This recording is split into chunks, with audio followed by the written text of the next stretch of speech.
Hello guys, हमारे channel पर आपका स्वागत है। अगर आपको वीडियोस पसंद आ रही हैं तो प्लीज़ लाइक करें, कमेंट करें और शेयर करें। अगर आपने चैनल को अभी तक सब्सक्राइब नहीं किया है तो प्लीज़ चैनल को सब्सक्राइब करें। तरुण की बात सुनते ही सुगंध्या ने तरुण का हाथ जोर से पकड़ लिया और उसे खींचकर कमरे के एक कोने में ले गई। सुगंध्या ने दबी हुई आवाज में तरुण को समझाने की कोशिश की कि वह यहाँ किसी भी तरह का तमाशा खड़ा करने की कोशिश ना करे। अगर उसने अनिका के साथ बदतमीजी की तो हो सकता है कि रोहित अनिका से की हुई बदतमीजी का बदला सिंघानिया परिवार के साथ ले। सुगंध्या ने तरुण से कहा, होश में आ जाओ, तुम जानते हो ना तुम किससे बात कर रहे हो। अगर रोहित को पता चला तो। इससे पहले कि सुगंध्या कुछ और कहती, तरुण ने अपने दोनों हाथ हवा में उछालकर अपनी आवाज ऊंची करते हुए कहा, मैं किसी से डरता नहीं हूँ। मैंने पहले ही कहा था, यह आयुर्वेदिक दवाइयों से बीमारियों को ठीक करने की दवा, यह सब कुछ लोग बेवकूफ़ बना रहे हैं। तरुण को शांत कराते हुए सुगंध्या ने कहा, बेटा यह तुम क्या बात कर रहे हो। अनिका डॉक्टर वांगापट्टू के साथ ट्रेन हुई है, उनके ऊपर शक नहीं किया जा सकता। फिर से सुगंध्या की बात काटते हुए तरुण ने अनिका और हर्षिता की ओर इशारा करते हुए कहा, शक नहीं, मुझे पूरा यकीन है। मुझे यकीन है कि यह दोनों लड़कियां मिली हुई हैं। इसके बाद तरुण हर्षिता के पास जाकर कहने लगा, और तुम अपनी माँ के घर जाना चाहती हो ना? अभी के अभी निकल जाओ, मैं तुम्हें डिवोर्स देना चाहता हूँ। जो औरत मेरे खानदान को बच्चा नहीं दे सकती, उसे मेरे घर में भी रहने की कोई हक नहीं है। हर्षिता ने सिसकियां भरते हुए जवाब दिया, मगर इसमें मेरी कोई गलती नहीं है। तुम जेनी के साथ रहते हो, उसी के साथ खुश हो, इसीलिए मेरे साथ संबंध नहीं बना सकते और इसीलिए मैं मां नहीं बन सकी आज तक। बजाय इसके कि तुम्हें शर्मिंदा होना चाहिए, तुम मुझ पर इल्जाम लगाए जा रहे हो। तरुण ने गुस्से से लाल आंखें दिखाते हुए हर्षिता से कहा, मैं अच्छी तरह जानता हूं कि यह सब तुम क्यों कर रही हो। पीछे से सुगंध्या ने आकर तरुण का हाथ जोर से पकड़ लिया। सुगंध्या ने तरुण से कहा, तुम जुबान संभाल कर बात करो। तुम अपनी बीवी को जो चाहे कह सकते हो, वो तुम दोनों का आपसी मामला है, मगर इसमें अनिका जी का क्या बीच में घसीटने का क्या मतलब है? वह क्यों भला तुमसे झूठ बोलेगी? तरुण ने सुगंध्या का हाथ झटकते हुए कहा, क्योंकि मेरे पास सबूत है कि वह झूठ बोल रही है। सब लोग तरुण की इस बात पर हैरानी से एक दूसरे को देखने लगे। अपनी व्हीलचेयर पर बैठी दादी माँ भी ध्यान से तरुण की बातें सुनने लगी। आखिर तरुण के पास ऐसा कौन सा सबूत था जिससे यह साबित हो सके कि अनिका ने जानबूझकर तरुण को बदनाम करने की कोशिश की थी। तरुण ने अपना कोट सीधा करते हुए अनिका की ओर देखा और बड़ी ही प्राउडली यह बात सबको बताई कि जेनी प्रेग्नेंट थी और उसके बच्चे की मां बनने वाली थी। तरुण की बात सुनते ही अनिका हैरानी से तरुण की ओर देखने लगी। दादी माँ भी तरुण की बात सुनकर काफी हैरान हो गई थी। जोर जोर से सिसकियां लेकर रो रही हर्षिता अचानक चुप हो गई। तरुण की बात सुनकर हर्षिता का मुंह खुला का खुला रह गया। तरुण बड़े आराम से सोफे पर अपने पाँव पर पाँव रखकर बैठ गया और हर्षिता की ओर देखकर कहा, मैंने कहा था तुमसे, मुझसे कोई खामी नहीं है। अब तुम लोग ही बताओ, अगर मेरी मर्दानगी में कोई कमी होती तो यह कैसे हो सकता था कि जेनी प्रेग्नेंट हो गई और यह औरत अब तक मां नहीं बन पाई।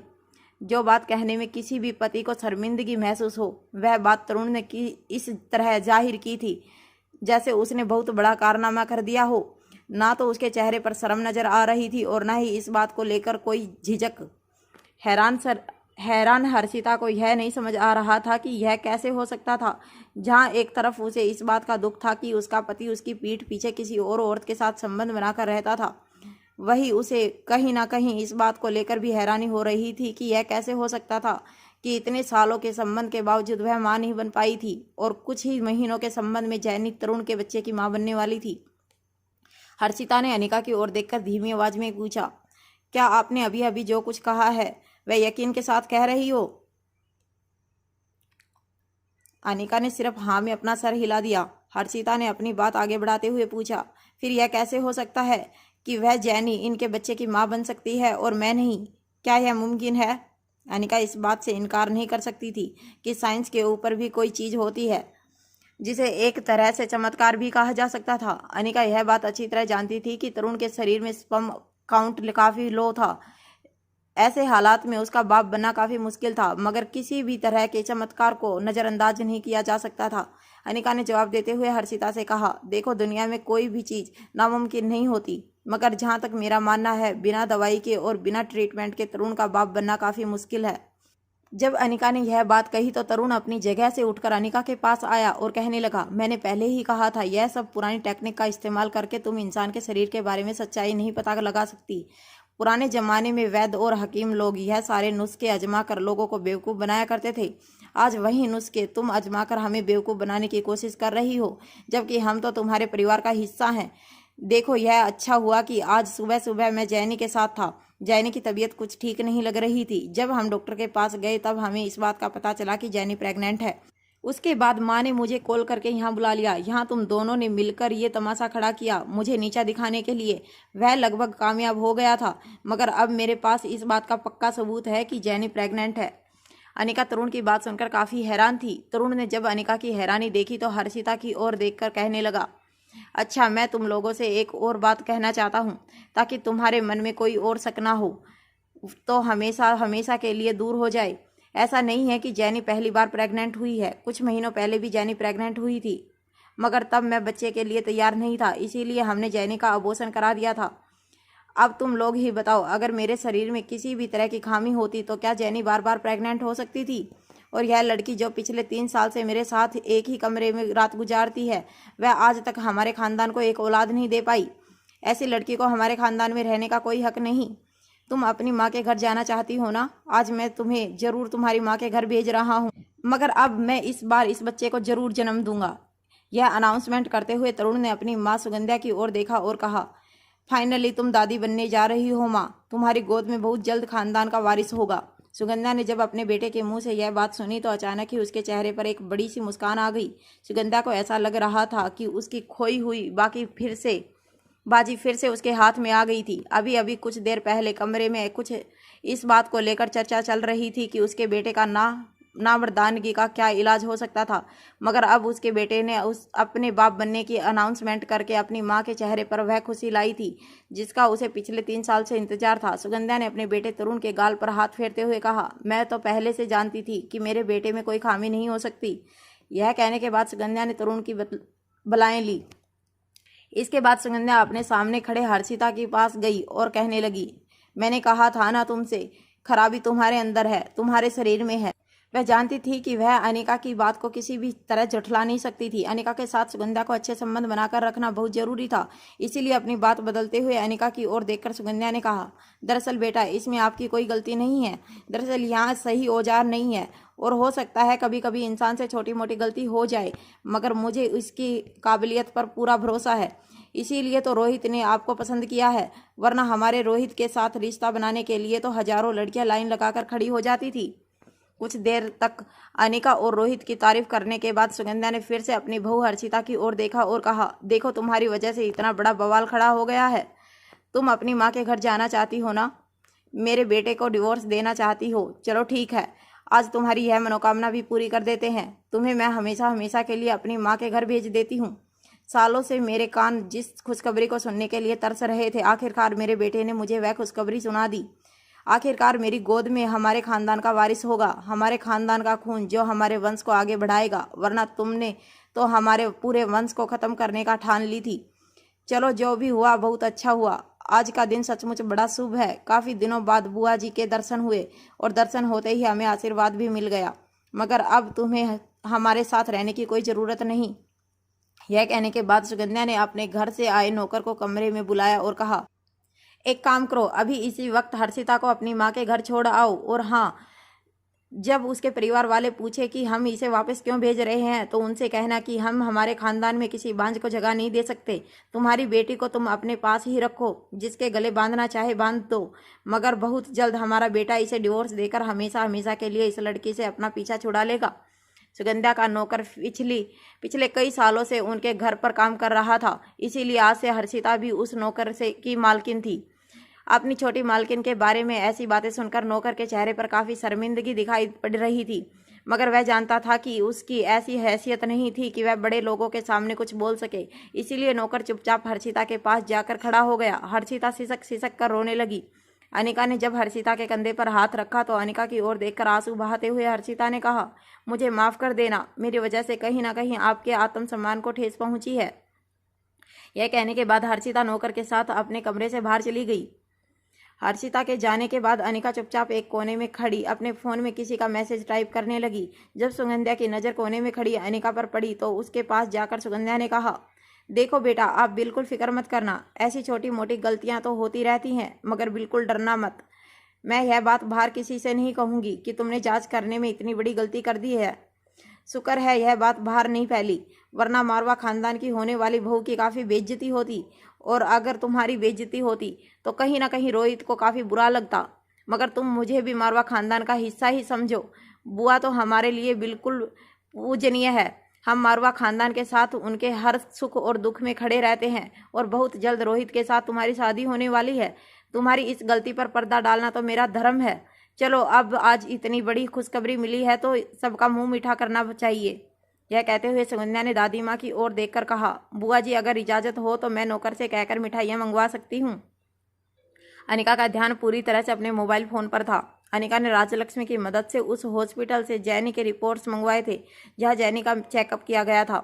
जैनी के रिपोर्ट्स पढ़ते ही अनिका के चेहरे पर मुस्कान आ गई। जब से तरुण ने अपने बाप होने की खबर सबको सुनाई थी, तब से अनिका के मन में काफ़ी कन्फ्यूजन खड़ा हो गया था। अनिका जानती थी कि उसने जो चेकअप किया था उसमें कोई गलती नहीं हो सकती थी। फिर यह कैसे हुआ था कि उसकी बात झूठी निकली?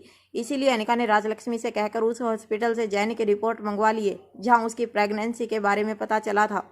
उस प्रेगनेंसी रिपोर्ट में साफ साफ लिखा था कि जैनी 3 महीने प्रेग्नेंट थी। पता नहीं क्यों, मगर अनिका को इसमें कोई गड़बड़ नजर आ रही थी। अनिका ने अपने फ़ोन से नज़रें उठाकर तरुण की ओर देखा और पूछा, वैसे जैनी का यह कौन सा महीना चल रहा है? तरुण ने बिना सोचे जवाब देते हुए कहा, 1 महीना और कुछ दिन हो गए होंगे। तरुण का जवाब सुनते ही अनिका के चेहरे पर एक हल्की सी मुस्कान आ गई। उसका शक सही निकला था। जैनी की प्रेगनेंसी 3 महीने की थी, मगर उसने तरुण से झूठ कहा था कि प्रेगनेंसी 1 महीने की थी। तरुण ने अपनी माँ सुगंध्या की ओर मुड़कर कहा, माँ, तुम बहुत जल्दी दादी बनने वाली हो, मगर जैनी को लेकर तुम्हें अपने ख्यालात अब कुछ बदलने होंगे। सुगंध्या को तरुण का रिश्ता जैनी के साथ सिर्फ इसलिए नहीं था पसंद क्योंकि ऊंचे खानदान में जैनी काफ़ी बदनाम थी। जैनी खुद उनके खानदान की लड़की नहीं थी, हालांकि उसकी फैमिली बैकग्राउंड के हिसाब से वो काफ़ी गरीब भी थी, मगर जैनी उन लड़कियों में से थी जो किसी भी तरह ऊंचे खानदान की लड़कियों वाली लाइफस्टाइल जीना चाहती थी। सुगंध्या ने हमेशा ही जैनी के साथ रिश्ते को लेकर तरुण को टोका था। ऐसा नहीं था कि शादी के बाहर तरुण के अफेयर से सुगंध्या को कोई ऐतराज था। सुगंध्या को बस जैनी से प्रॉब्लम थी। जैनी काफ़ी नकचड़ी लड़की थी, ना तो उसका बर्ताव ठीक था और ना ही उसके चाल चलन के बारे में सुगंध्या को अच्छे रिपोर्ट मिले थे। सुगंध्या ने अपने बेटे तरुण के लिए हर्षिता जैसी लड़की सिर्फ इसलिए पसंद की थी क्योंकि वह जानती थी कि हर्षिता ऊंचे खानदान की लड़की होने के बावजूद काफ़ी संस्कारी और सीधी लड़की थी। ना तो वह किसी बुजुर्ग से ऊंची आवाज़ में बात करती थी और ना ही उसके चाल चलन में किसी भी तरह की ऐब था। बड़ी सीधे और सरल स्वभाव की लड़की थी हर्षिता, और सुगंध्या और तरुण दोनों ही यह बात अच्छी तरह जानते थे कि ऐसी लड़की को अगर बहू बनाकर घर लाया जाए तो ना तो वह कभी किसी के सामने अपनी आवाज़ ऊंची करेगी और ना ही अपने अधिकारों को लेकर कभी कोई विवाद खड़ा करेगी। सुगंध्या ने नौकरों से कहकर सबके लिए मिठाई मंगवा ली थी। मिठाई के आते ही सबसे पहले सुगंध्या ने दादी माँ का मुंह मीठा करवाते हुए कहा, आपका आशीर्वाद मिलते ही मैं दादी बनने की खुशी महसूस कर रही हूँ। आप मेरे और मेरे परिवार के लिए बहुत लकी हैं, इसीलिए तो हम आपका इतना आदर करते हैं। बच्चे का नाम भी आप ही को रखना है। यह कहते हुए सुगंध्या ने तरुण को इशारा करते हुए कहा कि वह दादी माँ के पाँव छुए। तरुण मुस्कुराता हुआ दादी माँ के पास आया और उनके पाँव छूकर कहने लगा, वैसे मैं किसी के सामने झुकता नहीं हूँ, मगर आपके लिए मेरे दिल में जो प्यार और इज्जत है उसकी वजह से खुद ब खुद मेरे हाथ आपके पाँव की ओर चले जाते हैं। तरुण और सुगंध्या के चेहरे की खुशी देखते ही बनती थी। जब सुगंध्या मिठाई का डब्बा लेकर अनिका के पास गई, तब अनिका ने एक छोटा सा मिठाई का टुकड़ा उठाया और अपने मुंह में रखा। अनिका सुगंध्या के सामने मुस्कुराई और वहां से जाने लगी। जैसे ही अनिका दरवाजे के पास पहुंची, तरुण ने अनिका को पीछे से आवाज़ लगाते हुए रोका। तरुण अनिका के पास जाकर धीमी आवाज़ में कहने लगा, अब तो बहुत जल्द आप मेरी भाभी बनने वाली हैं, हमारे परिवार का हिस्सा बनने वाली हैं, इसलिए आप बिल्कुल फिक्र मत करना। यह बात बस इन 4 दीवारी में कैद रहेगी कि आपको दरअसल आयुर्वेदिक और ट्रेडिशनल ट्रीटमेंट के बारे में कुछ नहीं पता। मगर चिंता करने की कोई ज़रूरत नहीं, आप मारवा खानदान के साथ जुड़ने जा रही हैं। काबिलियत हो या ना, उससे कोई फ़र्क नहीं पड़ता। आपके एक इशारे पर बड़े से बड़ा आयुर्वेदिक सेंटर खुलवा दिया जाएगा। अरे, आपको यह विद्या नहीं आती है तो क्या हुआ, आपके नीचे से हजारों लोग अपॉइंट कर दिए जाएंगे जिन्हें यह सब कुछ थोड़ा बहुत आता हो। वैसे मैं नहीं मानता कि आयुर्वेद से किसी भी इंसान का इलाज किया जा सकता है। मगर यह पैसे कमाने का एक अच्छा जरिया है। रोहित ने वाकई अच्छी पसंद की है आपके बिजनेस पॉइंट ऑफ व्यू की मैं दाद देता हूँ। तरुण की सारी बातें सुनकर अनिका चेहरे की मुस्कुराहट और ज्यादा बढ़ गई। अनिका ने तरुण से पूछा, क्या आप मुझे बता सकते हैं कि 3 महीने पहले आप कहाँ थे? मेरा मतलब है, क्या तब आपका जेनी के साथ रिश्ता था? अनिका का सवाल तरुण को अजीब लग रहा था, मगर तरुण ने अनिका का सवाल का जवाब देते हुए कहा, मैंने बताया ना आपको, मेरे और जेनी के रिश्ते को तो काफी अरसा बीत गया है, 1-1.5 साल के ऊपर। हाँ, मगर 3 महीने पहले मैं देश के बाहर था किसी काम के सिलसिले में, लगभग 1 महीना वहां रहा था। हाँ, उस दरमियान जेनी मेरे साथ नहीं थी, मगर फ़ोन पर हम रोज़ एक दूसरे से बात करते थे। वो क्या है ना, जेनी ज़्यादा देर मुझसे दूर नहीं रह सकती, उसे मेरे साथ रहना बहुत अच्छा लगता है। आई होप आप समझ सकती हैं मैं क्या कहना चाहता हूँ। तरुण बार बार अनिका के सामने यह सब कुछ इसलिए कह रहा था क्योंकि उसे अपनी मर्दानगी पर काफ़ी नाज था। अनिका तरुण को अभी सच्चाई से वाकिफ नहीं करवाना चाहती थी, क्योंकि अभी और कई खुलासे करने जरूरी थे। इसीलिए अनिका ने तरुण को कॉन्ग्रेचुलेसन कहा और कमरे से बाहर चली गई। अनिका के जाते ही सुगंधा ने दादी माँ से कहा, बुआ जी बुरा मत मानिएगा, एक बात कहती हूँ, यह अनिका मुझे कोई खास डॉक्टर नहीं लगती। हाँ, हो सकता है छोटी मोटी बीमारियों का इलाज कर सकती हो, मगर मुझे नहीं लगता कि इसे कुछ आता जाता है। दादी माँ सुगंधा की ये बात सुनते ही तीखी नज़रों से सुगंधा को देखने लगी। सुगंधा ने जवाब देते हुए कहा, मगर आप फिक्र मत कीजिए, मैं यह बात किसी से नहीं कहूँगी। आखिर वह इस घर की होने वाली बहू है। वैसे रूप रंग से काफ़ी सुंदर है, घर में आएगी तो घर की रौनक हो जाएगी। दादी माँ ने तरुण की ओर देखकर कहा, क्या तुम्हें उस लड़की जेनी पर पूरा भरोसा है? तरुण ने जवाब देते हुए कहा, बड़ी बुआ आप बिल्कुल फिक्र मत कीजिए, मैं जानता हूँ आपके मन में क्या चल रहा है, मगर यकीन मानिए जेनी मुझे कभी धोखा नहीं दे सकती। वह बच्चा मेरा ही है, और फिर 4 महीने बाद हम DNA टेस्ट भी करवा लेंगे, ताकि हम सबको इस बात का यकीन हो जाए कि आने वाली औलाद सिंघानिया परिवार का खून है। दादी माँ को यह कहने के बाद माँ और बेटे दोनों हंसी खुशी कमरे से बाहर चले गए। सबके जाने के बाद दादी माँ ने लीला की ओर देखकर पूछा, क्या तुम्हें सचमुच लगता है कि यह अनिका लोगों का इलाज करना नहीं जानती? लीला ने दबी हुई आवाज में कहा, यह मत भूलिए कि दिमाग को शांत करने वाली टैबलेट उसी ने दी थी, और फिर उसे इलाज करना आता हो या ना आता हो, हमें यह नहीं भूलना चाहिए कि रोहित बाबा अनिका को कितना प्यार करते हैं, और अगर वह इतनी बड़ी डॉक्टर होने का सिर्फ नाटक कर रही है तो हमारे लिए अच्छा है। गंवार लड़कियों को काबू में करना ज्यादा आसान होता है। दादी माँ ने लीला की बात सुनकर उससे कहा, हाँ तुम्हारी बात तो सही है, मगर कहीं ना कहीं मुझे नहीं लगता कि अनिका झूठ बोल रही है। मारवा हाउस से निकलकर अनिका सीधे गुलेरिया हाउस पहुंची। जैसे ही अनिका अपने बेडरूम में पहुंची, अनिका ने देखा हमेशा की तरह रिया बालकनी में अपनी फेवरेट बीन बैग पर बैठी गेमिंग टैबलेट पर गेम खेलती हुए किसी को चैलेंज कर रही थी। वह माइक्रोफोन के जरिए किसी को जोर जोर से कह रही थी, अब आ जाओ मुझसे मुकाबला करने के लिए, मैं देख रही हूँ तुम्हें पिछले कई दिनों से छुप छुप कर अटैक करते हो, अगर अटैक करना है तो इस तरह सीधे दुश्मन के घर में जाकर करना चाहिए। यह कहने के बाद रिया फिर से अपना टैबलेट अपनी आंखों के बिल्कुल पास पकड़कर स्क्रीन पर बटन दबाने लगी। अनिका ने अपनी आवाज ऊंची करते हुए रिया से कहा, मैंने कितनी बार कहा है पूरा पूरा दिन गेम मत खेला करो, और अगर खेलना है तो टैबलेट को अपनी आंखों से दूर रखा करो। तभी अनिका ने देखा कि नन्हा सा आर्यन अपनी स्टडी टेबल पर बैठकर रोज की तरह अपना होमवर्क कर रहा था। अनिका जब आर्यन के पास गई और प्यार से उसके सर पर हाथ फेरने लगी तो उसने देखा कि आर्यन ओल्ड इकोनॉमिक्स के बारे में एक किताब में कुछ पढ़ रहा था। अनिका को समझ में नहीं आ रहा था कि उसका एक 6 साल का बच्चा आखिर ऐसी किताब किस तरह पढ़ सकता था। जहाँ एक तरफ उसे नन्हे से अलेक्जेंडर को देखकर अजीब फील हो रहा था, वहीं दूसरी तरफ नन्हे से आर्यन को देखकर भी उसे हैरानी होती थी। अलेक्जेंडर को ड्रग दिया गया था, यह बात तो पक्की थी, मगर आर्यन बिना किसी ड्रग के दिमागी तौर पर इतना विकसित था। यह देखकर अनिका के मन में अपने बेटे के लिए डर बढ़ता जा रहा था। एक माँ के दिल में अपने बेटे को लेकर या तो तब डर पैदा होता है जब वो दूसरे बच्चों से काफ़ी ज़्यादा कमज़ोर हो, और दूसरा डर तब पैदा होता है जब वह दूसरे बच्चों से काफ़ी ज़्यादा ताकतवर हो। अनिका के चेहरे पर आर्यन को थकान साफ नजर आ रही थी। अनिका जैसे ही अपने बिस्तर पर उसके पास बैठी, आर्यन जल्दी से जाकर अनिका के लिए पानी का गिलास लेकर आया। अपने नन्हे से हाथों से पानी का गिलास अनिका को ऑफर करते हुए आर्यन ने अनिका से पूछा, क्या आप बहुत थक गई हैं? आर्यन का ऐसा बर्ताव देखकर अनिका को समझ नहीं आ रहा था कि वह अपने बेटे से क्या कहे। एक नन्हा सा बेटा जो अपना पूरा बचपन अपनी माँ के प्यार को तरसता था, वह आज अपनी माँ का इतना ख्याल रखता था। यह देखकर अनिका को समझ नहीं आ रहा था कि वह आर्यन को बच्चा समझे या कोई ऐसा इंसान जिसे अपनी जिम्मेदारियों का पूरी तरह से एहसास था। जैसे ही अनिका ने पानी का गिलास अपने हाथ में लेकर उसमें से थोड़ा पानी पिया। आर्यन ने अपनी मोम से कहा, मोम मैं आपके लिए गीजर ऑन कर देता हूँ, आप जल्दी से फ्रेश होकर जाइए। मुझे लगता है अब आपको नींद की सख्त जरूरत है। इतने दिनों में आर्यन अच्छी तरह से जान गया था कि उसकी माँ को आम लोगों से ज्यादा नींद की जरूरत थी, और अगर वह ठीक से सो ना पाए तो सीधा असर उसकी तबीयत पर पड़ता था। तभी अचानक अनिका को कुछ याद आया। अनिका ने आर्यन से पूछा, बेटा क्या तुम हर्षिता सिंघानिया को जानते हो?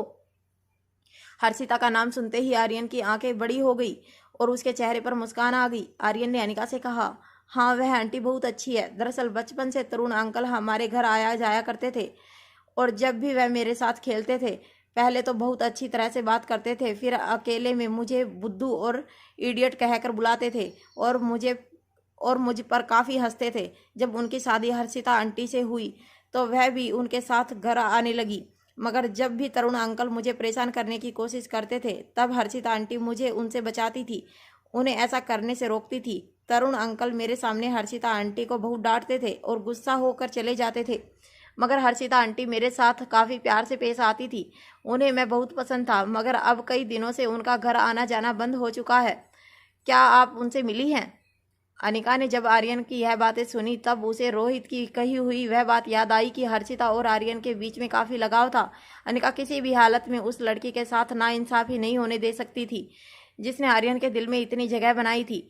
अभी अनिका को अचानक एक बात याद आई। अनिका कुछ देर तक अपने मन ही मन कुछ सोचती रही। उसके बाद अनिका ने पानी का गिलास साइड टेबल पर रखते हुए आर्यन से कहा, बेटा इस वक्त मोम को कहीं जाना होगा, मैं कुछ ही देर में वापस आ जाऊंगी। ऐसा नहीं था कि अनिका को तरुण सिंघानिया का वंश आगे बढ़े या ना बढ़े इस बात को लेकर कोई फिक्र थी, मगर जिस औरत ने आर्यन को बचपन में ममता दिखाई थी उस औरत के साथ अनिका नाइंसाफी नहीं होने देना चाहती थी। अनिका गुलेरिया हाउस से निकलकर सीधे हर्षिता के घर पहुंची। अनिका के लिए हर्षिता के मायके यानी कि सिहानी परिवार का एड्रेस पता करना ज़्यादा मुश्किल नहीं था। एक दो फोन कॉल लगाकर अनिका ने साहनी परिवार का एड्रेस पता लगा लिया था। हर्षिता का मायका गुलेरिया हाउस से लगभग 1 घंटे की दूरी पर था। वो लोग दिल्ली के एक बेहद पोस्ट इलाके में एक 40 मिला इमारत के 32nd फ्लोर पर रहते थे। जैसे ही अनिका उस बिल्डिंग के गेट पर पहुंची, सिक्योरिटी गार्ड ने अनिका की कार को रोकते हुए अनिका से पूछा, मैडम आप कहाँ जाना चाहती हैं? अनिका ने जवाब देते हुए कहा, 3301 फ्लैट नंबर में जाना चाहती हूँ। अनिका ने इंटरकॉम के जरिए हर्षिता के फ्लैट में किसी के साथ बात की। कुछ देर फोन पर बात करने के बाद उस गार्ड ने फोन का रिसीवर नीचे रखते हुए अनिका से कहा, सॉरी मैडम, इस वक्त वो लोग किसी गेस्ट को घर पर बुलाना नहीं चाहते। यह कहते हुए वह सिक्योरिटी गार्ड अपनी रजिस्टर में कुछ लिखने लगा। अनिका ने उससे कहा, मगर आप एक बार उनसे बता दीजिए मैं हर्षिता की दोस्त हूँ। गार्ड ने एक बड़ी सी स्माइल देते हुए अनिका से कहा, सॉरी मैडम, मैं तो सिर्फ यहाँ काम करता हूँ, मालिक लोग अगर ना चाहें तो मैं किसी को अंदर नहीं जाने दे सकता, यह मेरी नौकरी का सवाल है। अनिका उस सिक्योरिटी गार्ड की बात समझ सकती थी। अनिका समझ चुकी थी कि उसे अंदर जाने की परमिशन नहीं मिलने वाली थी, मगर इससे पहले कि अनिका अपनी गाड़ी रिवर्स लेती, एक तेज गाड़ी अनिका के बगल में आकर खड़ी हुई। जब उसमें अपनी गाड़ी का शीशा नीचे उतारकर सिक्योरिटी गार्ड से कहा कि वह गेट खोले ताकि वह अंदर जा सके, तब सिक्योरिटी गार्ड ने उस लड़की को देखकर सलाम करते हुए कहा, मैडम यह मैडम भी आपकी बहन हर्षिता से मिलने आई है, मगर जब मैंने ऊपर कॉल किया तो उन्होंने इन्हें ऊपर भेजने से मना कर दिया। जब सिक्योरिटी गार्ड ने उस लड़की से बात की तो अनिका की नज़र अपनी बगल में खड़ी कार ड्राइवर पर पड़ी। उसकी शक्ल काफ़ी हद तक हर्षिता से मिलती थी, दिखने में भी वह लगभग हर्षिता की उम्र की ही लगती थी। उस लड़की ने अनिका की ओर देखकर कहा, क्या तुम मेरी बहन हर्षिता को जानती हो? अनिका ने सिर्फ हाँ में अपना सिर हिला दिया। तभी वह वॉचमैन दूसरी कार को ड्राइव कर रही लड़की के पास जाकर धीमी आवाज में कहने लगा, मैडम ऊपर हर्षिता मैडम के ससुराल से उनकी सास आई है, लगता है ऊपर कोई बहुत बड़ा तमाशा हो रहा है। मेरे ख्याल से इस वक्त हर्षिता मैडम की दोस्त को ऊपर जाने देना सही नहीं होगा। कार ड्राइव कर रही लड़की ने अनिका की ओर देखकर वॉचमैन से कहा, अब जो कुछ भी हो रहा है कुछ ही दिनों में सभी को पता चल जाएगा। हर्षिता की दोस्त से कुछ छुपाना भी जरूरी नहीं है, उसे अंदर आने दो। यह बात सुनते ही वह सिक्योरिटी गार्ड तेजी से दौड़कर अपनी कैबिन में गया और बिल्डिंग के अंदर जाने का गेट एक बटन के जरिए खोल दिया। अनिका उस लड़की की कार के पीछे पीछे ड्राइव करते हुए पार्किंग लॉट में पहुंची।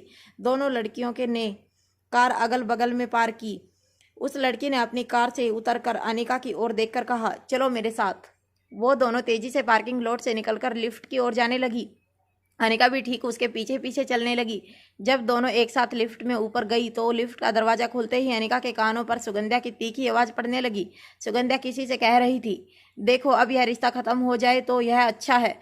3 साल तक हमने इस लड़की को हमारे घर में बर्दाश्त किया है, अब आप लोग अपनी इस लड़की को अपने पास रखें। इस लड़की ने बहुत दुख दिए हैं हमें, मगर अब हमें इसकी कोई ज़रूरत नहीं है। एक बहू का फर्ज होता है कि वह अपने ससुराल आकर अपने खानदान के वंश को आगे बढ़ाए, मगर इस लड़की के आने के बाद जैसे हमारे खानदान का वंश मानो सूखा पड़ गया था।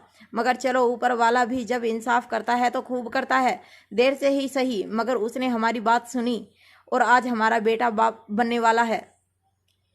चलो, मैं मानती हूँ कि मेरे बेटे ने उस लड़की के साथ संबंध बनाए बावजूद इसके कि आपकी बेटी से उसकी शादी हुई थी, मगर वह क्या करता। आपकी बेटी तो हम सबके अरमानों पर पानी फेरने में तुली थी।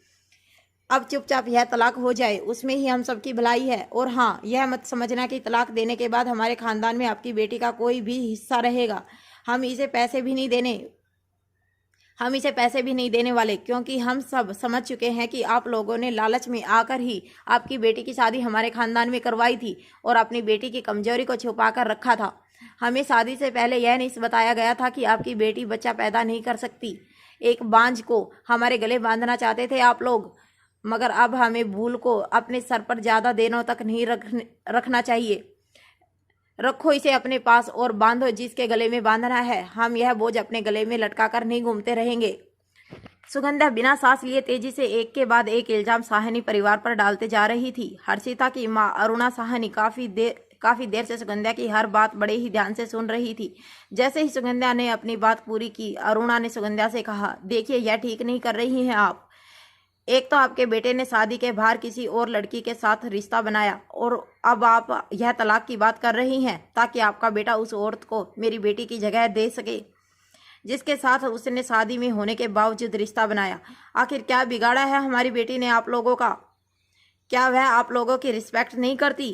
क्या उसका किसी के साथ बाहर कोई चक्कर चल रहा है? आखिर क्या वजह है आपके पास मेरी बेटी को इस तरह जलील करके अपने घर से बाहर निकालने की? अगर आपने ऐसा किया तो समाज में हमारी बड़ी बेइज्जती होगी। मेरी बेटी अभी जवान है, पूरी उम्र पड़ी है उसके सामने। आपकी इस नाइंसाफी की वजह से मेरी बेटी की जिंदगी बर्बाद हो सकती है। हर्षिता की मां की इस बात का जवाब देते हुए सुगंधा ने कहा, बर्बाद तो तुम्हारी बेटी करना चाहती थी हमारे पूरे वंश को। यह तो भला हुआ कि मेरे बेटे ने इस लड़की को पहचान लिया और पहले ही इस लड़की से छुटकारा पा लिया, वरना आज तक तो मैं अपने पोते के लिए तरसती रहती।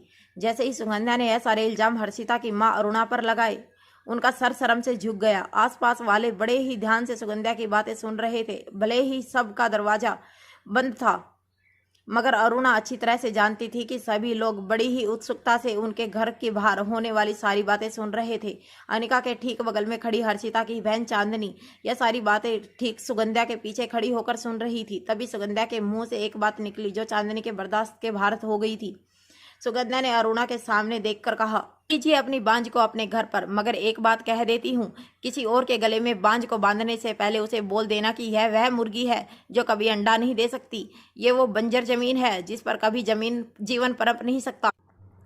सुगंधा के मुंह से जैसे ही यह बात निकली, चांदनी अपनी बहन हर्षिता और अपनी मां अरुणा के सामने आकर खड़ी हो गई। अपने दोनों हाथ अपनी कमर पर रखकर चांदनी ने सुगंधा से कहा, देखो आंटी, अब बहुत हो गया आपका। एक तो आपका बेटा शादीशुदा जिंदगी जीने के बावजूद बाहर किसी और के साथ अफेयर करता है, और बजाय इसके कि आप अपने बेटे को डांट फटकार लगाएं, आप उल्टा मेरी बहन को भला बुरा सुना रही हैं। शर्म आनी चाहिए आपको, एक औरत होने के नाते एक मर्द के इस तरह के बिहेवियर को सपोर्ट करते हुए। इससे पहले कि सुगंधा चांदनी की इस बात का जवाब दे पाती, चांदनी ने उसे बोलने से रोकते हुए कहा, और एक बात अच्छी तरह से सुन लीजिए, आपके पास कोई सबूत नहीं है मेरी बहन को बांझ कहने का, और वह बच्चा पैदा करने के लायक नहीं है। इसीलिए ऐसी झूठी बातें फैलाने से पहले 100 बार सोच लीजिएगा। अगर आपके पास ऐसा कोई सबूत, मेडिकल रिपोर्ट है जिसमें यह लिखा है कि मेरी बहन बच्चा पैदा करने के लायक नहीं है, तो आकर हमें दिखाइए। मैं आपसे वादा करती हूँ कि मैं बिना किसी सवाल के अपनी बहन के सारे अधिकारों को भूल जाऊंगी।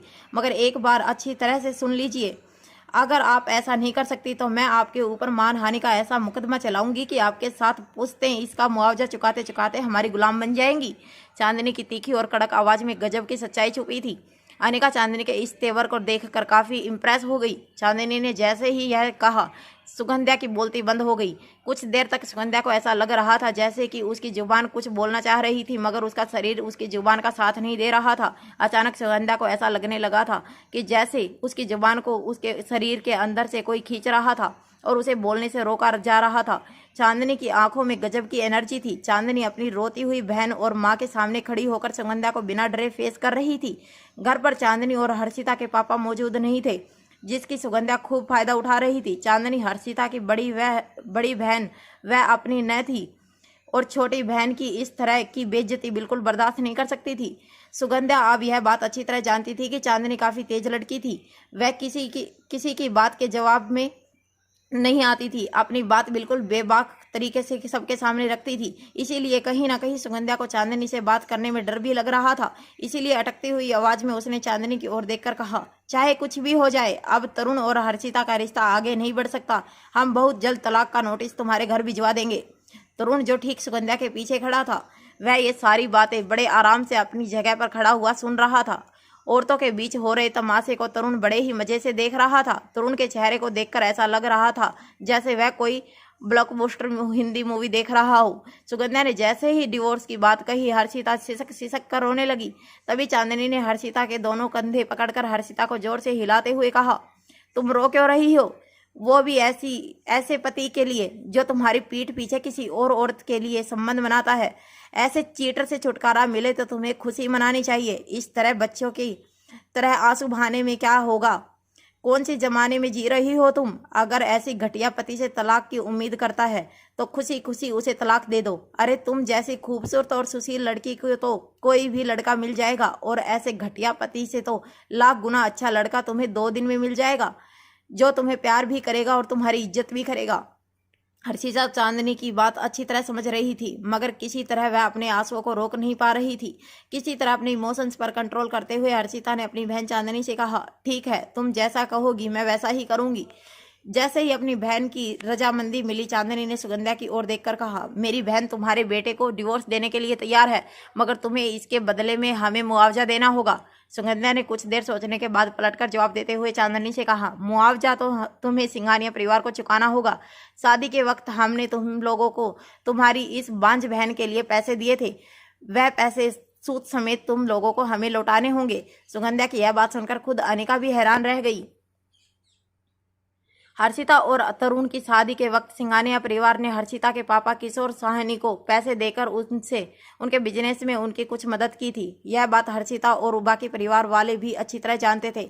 जब सुगंध्या ने यह बात आवाज चढ़ाकर सबके सामने कही तो हर्षिता के साथ साथ हर्षिता की माँ को भी शर्म से झुक गया। हर्षिता की बहन चांदनी ने बिना हिचकिचाए सुगंध्या की आंखों में आंखें डालकर कहा, ठीक है, तुम बस हमें डिवोर्स पेपर पर तुम्हारे बेटे के दस्तखत करके भेज दो, उसके बाद पैसों का सूद समेत लौटा देंगे।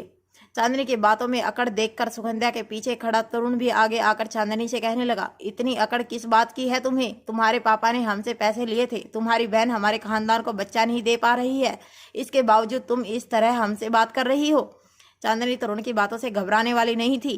चांदनी ने चुटकी बजाकर तरुण की ओर उंगली का इशारा करते हुए कहा, देखो तरुण, मैं तुम्हें अच्छी तरह से जानती हूँ कि तुम्हारी लवज्ञानी को भी अच्छी तरह जानती हूँ। उसके चाल चलन के बारे में पूरे शहर को पता है। इस तरह की लड़की के लिए तुम मेरी बहन के साथ इतना बड़ा धोखा कर रहे हो, इस बात का तुम्हें एक दिन जरूर पछतावा होगा, मगर उस दिन तुम अगर अपनी नाक भी हमारी चौखट पर रखोगे तब भी तुम्हारी कोई सुनेगा नहीं। चांदनी जब तक उनके साथ इस तरह बात कर रही थी तब पीछे खड़ी हर्षिता जोर जोर से सिसकियां लेकर रोने लगी। वह अपनी बड़ी बहन चांदनी को तरुण के साथ इस तरह बात करने से रोकना चाहती थी, मगर चांदनी आज किसी की बात सुनने वाली नहीं थी। अनिका ठीक तरुण के पीछे खड़ी सारी बातें गौर से सुन रही थी। अनिका जानती थी कि चांदनी चाहे कितनी भी ऊंची आवाज में बात कर रही थी, मगर वह जो कुछ भी कह रही थी उसमें सच्चाई थी।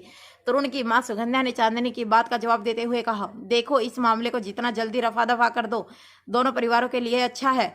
जो कुछ भी हुआ उसका दोष हम तुम्हारी बहन पर नहीं डालेंगे, मगर एक बात याद रखना कि डिवोर्स पेपर पर साइन करने के बाद तुम लोग हमें सूद समेत पैसा लौटा दोगे, और उसके बाद दोनों परिवार एक दूसरे को किसी के सामने बुराई नहीं करेंगे।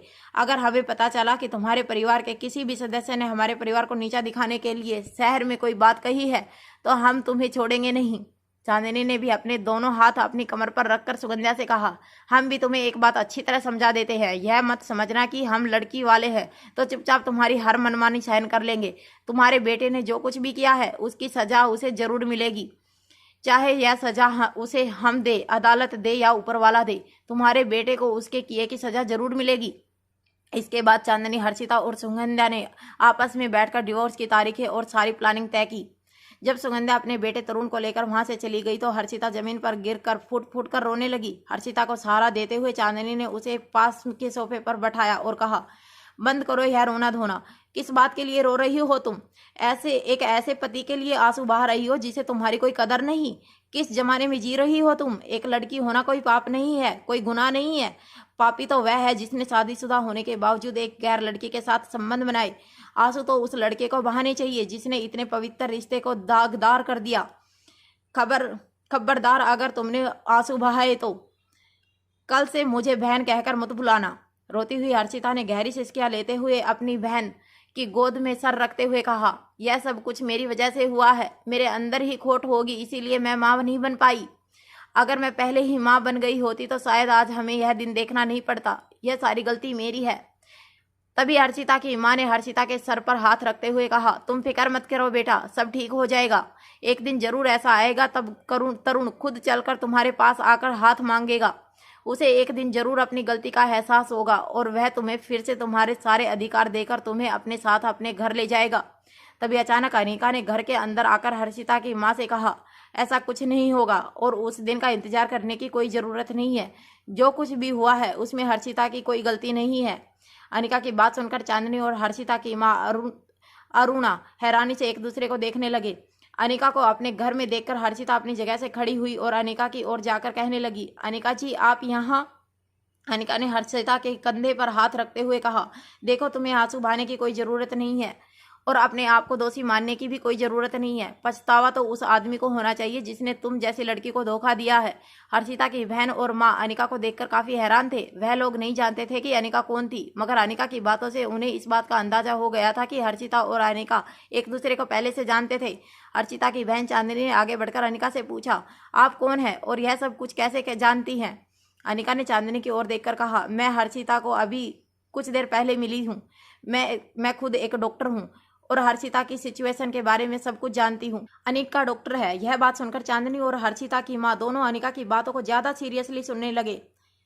अनिका ने अपनी बात आगे बढ़ाते हुए कहा, देखें यह सारा मामला तब शुरू हुआ जब तरुण को इस बात का पता चला कि उसका जिस लड़की के साथ अफेयर है वह प्रेग्नेंट है।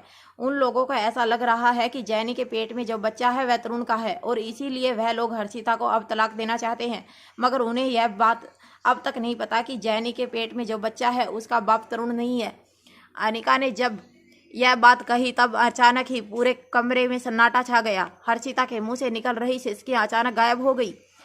चांदनी और हर्षिता की मां भी चौंक गए, मगर चांदनी ने किसी तरह यह बात सुनने के बाद सबसे पहले अपने होश संभालते हुए अनिका से पूछा, यह क्या कह रही हैं आप और क्या आपके पास इसका कोई प्रूफ है?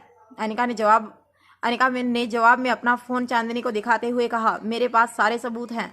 मेरे ईमेल में इस वक्त उस लड़की की मेडिकल रिपोर्ट है जिसका तरुण के साथ अफेयर बताया जा रहा है, पर हमको आज सुबह पता चला कि जैनी प्रेग्नेंट है। जब मैंने उस हॉस्पिटल स्टाफ के साथ पूछताछ करवाई तब मुझे पता चला कि जैनी के पेट में जो बच्चा पल रहा है वह 3 महीने का है, पर तरुण को जैनी ने ये बताया है कि वह 1 महीने से प्रेग्नेंट है। इसका मतलब जरूर वही है, कहीं ना कहीं कोई गड़बड़ी है और इसीलिए मैं यहाँ हर्षिता से मिलने आई हूँ।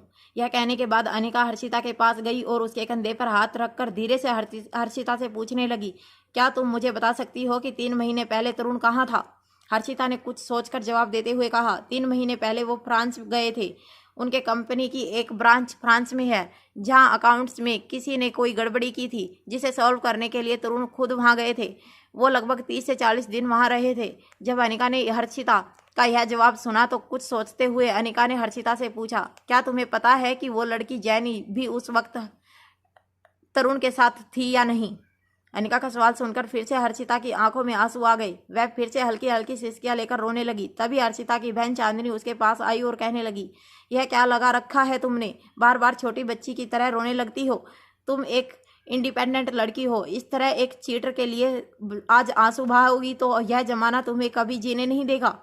अगर उसने तुम्हें धोखा दिया है तो उसे सजा मिलनी चाहिए। तुम उस इंसान के लिए आंसू बहा रही हो जिसके लिए तुम्हारी आंखों में इस वक्त गुस्सा होना चाहिए। चांदनी की बात सुनकर अनिका एक बात अच्छी तरह समझ गई थी कि दोनों बहनों के बीच में काफी फासला था। उम्र में लगभग दोनों बराबर की थी। हो सकता था कि चांदनी हर्षिता से 1-2 साल बड़ी हो, मगर दोनों के स्वभाव में जमीन आसमान का फर्क था। हर्षिता ऐसी लड़की थी जिसे समाज, परिवार की आबरू, इन सारी चीजों की काफी फिक्र थी, जबकि चांदनी मॉडर्न ख्यालात रखने वाली लड़की थी। चांदनी की सोची थी कि आज के जमाने में लड़का और लड़की दोनों के बीच में कोई फर्क नहीं था। अगर लड़का गलती करता है तो उसे भी वही सजा मिलनी चाहिए जो एक लड़की को दी जाती थी। शादी के बाहर बंधन बनाने पर चांदनी ने अनिका की ओर देखकर कहा, देखिए मैं हर्षिता की बहन हूँ। उस टूर के बारे में हर्षिता ने मुझे बताया था। मुझे नहीं लगता कि उस वक्त वो जैनी तरुण के साथ फ्रांस में गई थी। उस बिजनेस ट्रिप पर तरुण अकेला ही गया था और अभी 2.5 महीने पहले एक सोशल गैंगरिंग में मैंने खुद उस लड़की जैनी को एक पार्टी में देखा था।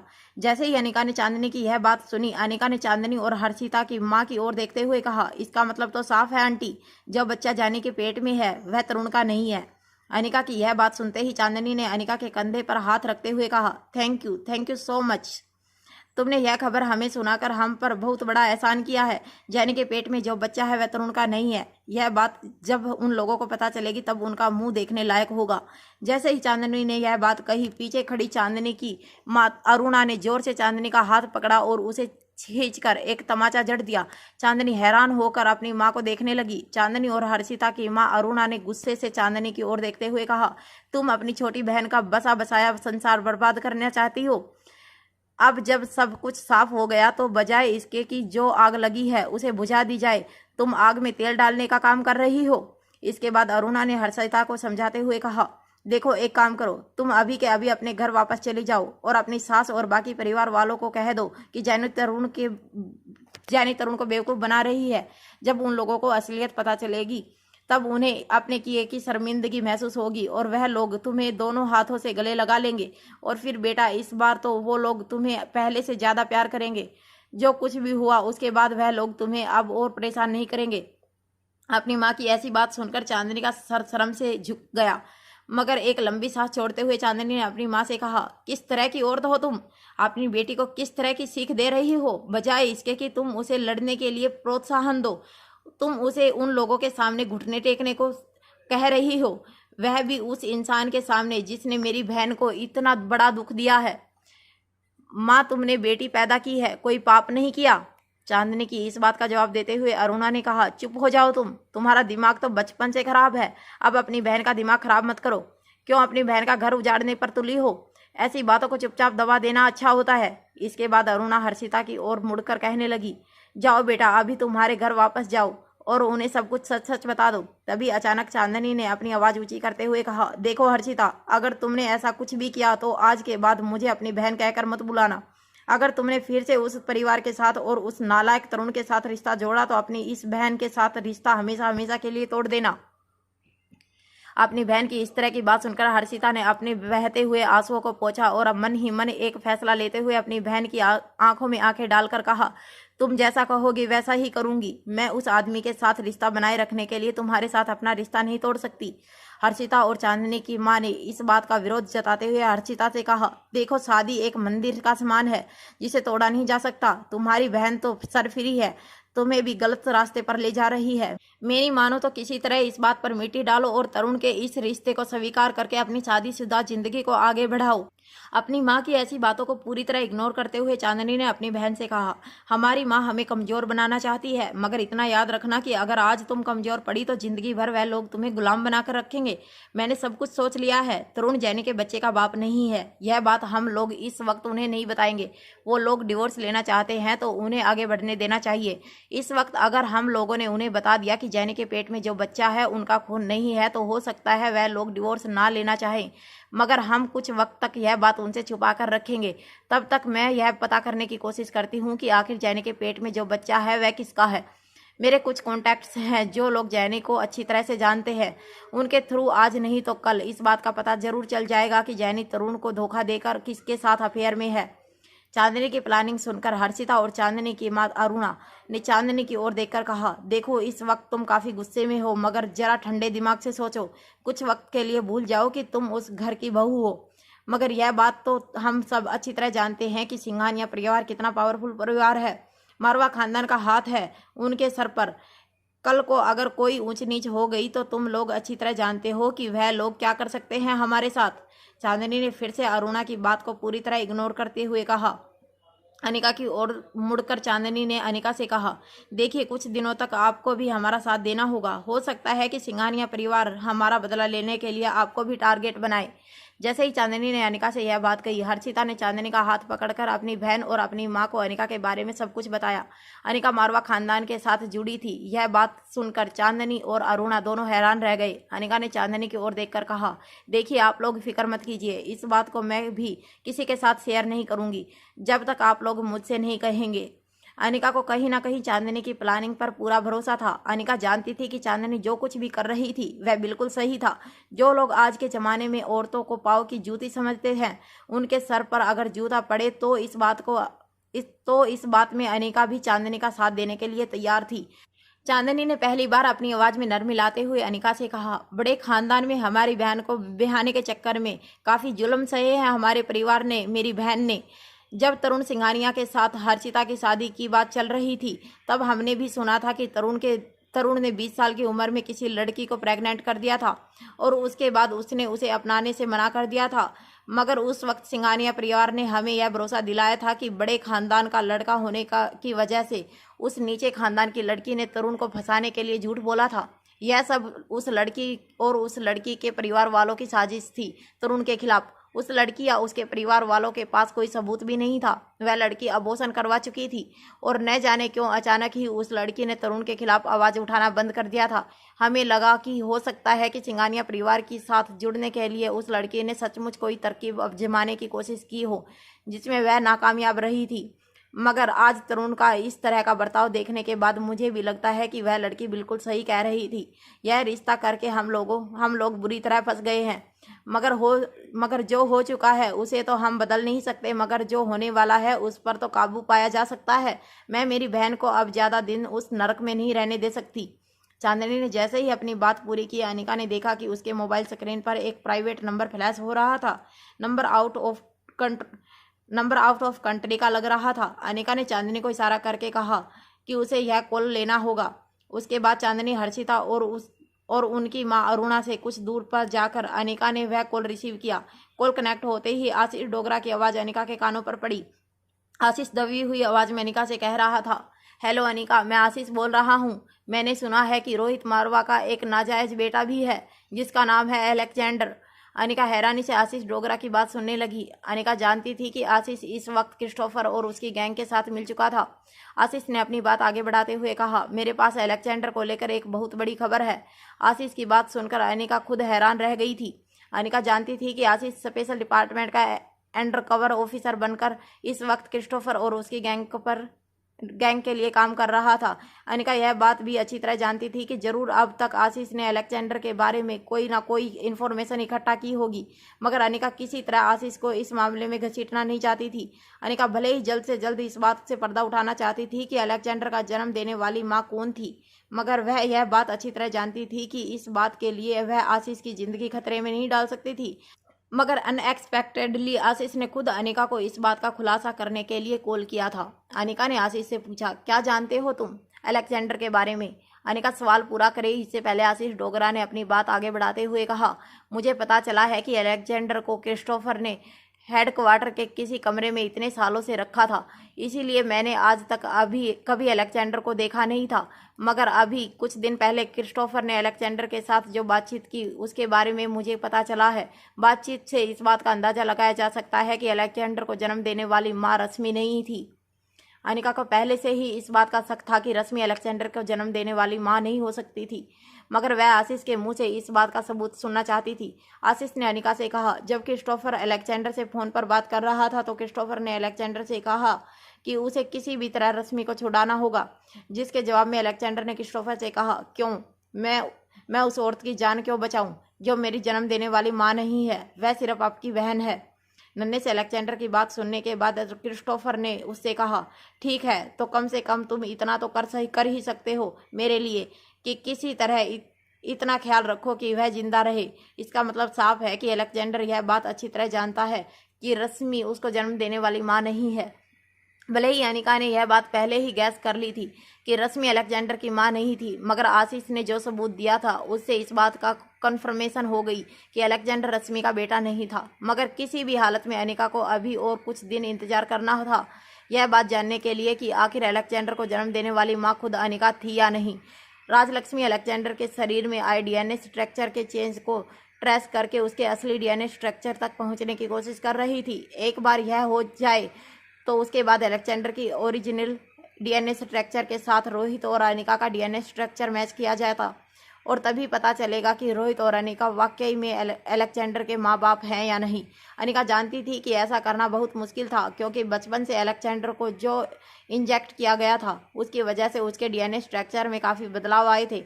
मगर वह जानती थी कि राजलक्ष्मी कभी ना कभी अलेक्जेंडर के ओरिजिनल डीएनए स्ट्रक्चर तक जरूर पहुँच कर रहेगी। जैसे ही आशीष की बात पूरी हुई, अनिका ने आशीष को थैंक्स कहा। अनिका की आवाज़ जैसे ही आशीष के कानों पर पड़ी, आशीष ने कहा, सिर्फ थैंक्स में से काम नहीं चलेगा, तुम्हें मुझे डिनर पर ले जाना होगा। आशीष ने न सिर्फ पिछले दिनों में अनिका को काफ़ी मदद की थी, मगर वह अपनी जान जोखिम में डालकर स्पेशल डिपार्टमेंट की मदद करने के लिए इतना बड़ा रिस्क उठा रहा था। अनिका आशीष की इस बात को टाल नहीं पाई और जवाब देते हुए अनिका ने कहा, ठीक है, आप जब वापस दिल्ली आएंगे तो ज़रूर साथ चलेंगे। अनिका की बात सुनते ही आशीष फोन पर बिल्कुल खामोश हो गया। ऐसा लग रहा था जैसे अनिका के साथ इस बातचीत को और कुछ देर जारी रखना चाहता था, मगर उसे समझ नहीं आ रहा था कि वह अनिका के साथ क्या बात करे। फिर अचानक ही आशीष ने कुछ याद करते हुए अनिका से कहा, वैसे डोगरा परिवार ने तुम्हारे साथ पिछले दिनों जो कुछ भी किया उसके लिए मैं तुमसे माफ़ी मांगता हूँ। अनिका ने कभी भी डोगरा परिवार से नफरत नहीं की थी, हालांकि अब तक वह यह जान चुकी थी कि कहीं ना कहीं उसके जिंदा होने की वजह डोगरा परिवार ही थी। अगर वह लोग नहीं होते तो ना जाने गौतम गुलेरिया अनिका को बचपन में खाना भी नहीं देता। मगर अब अनिका जानती थी कि आशीष बस बहाना ढूंढ रहा था कि किसी तरह अनिका के साथ बात को आगे खींचना है। फोन कॉल के दरमियान अनिका ने इस बात को भी नोटिस किया था कि आशीष की खांसी काफ़ी कंट्रोल में हो चुकी थी। अनिका ने चुप्पी तोड़ते हुए आशीष से कहा, आपकी खांसी अभी काफ़ी कंट्रोल में आ चुकी है, मुझे लगता है। आशीष ने धीमी आवाज़ में जवाब देते हुए कहा, सब आपकी दुआओं का नतीजा है।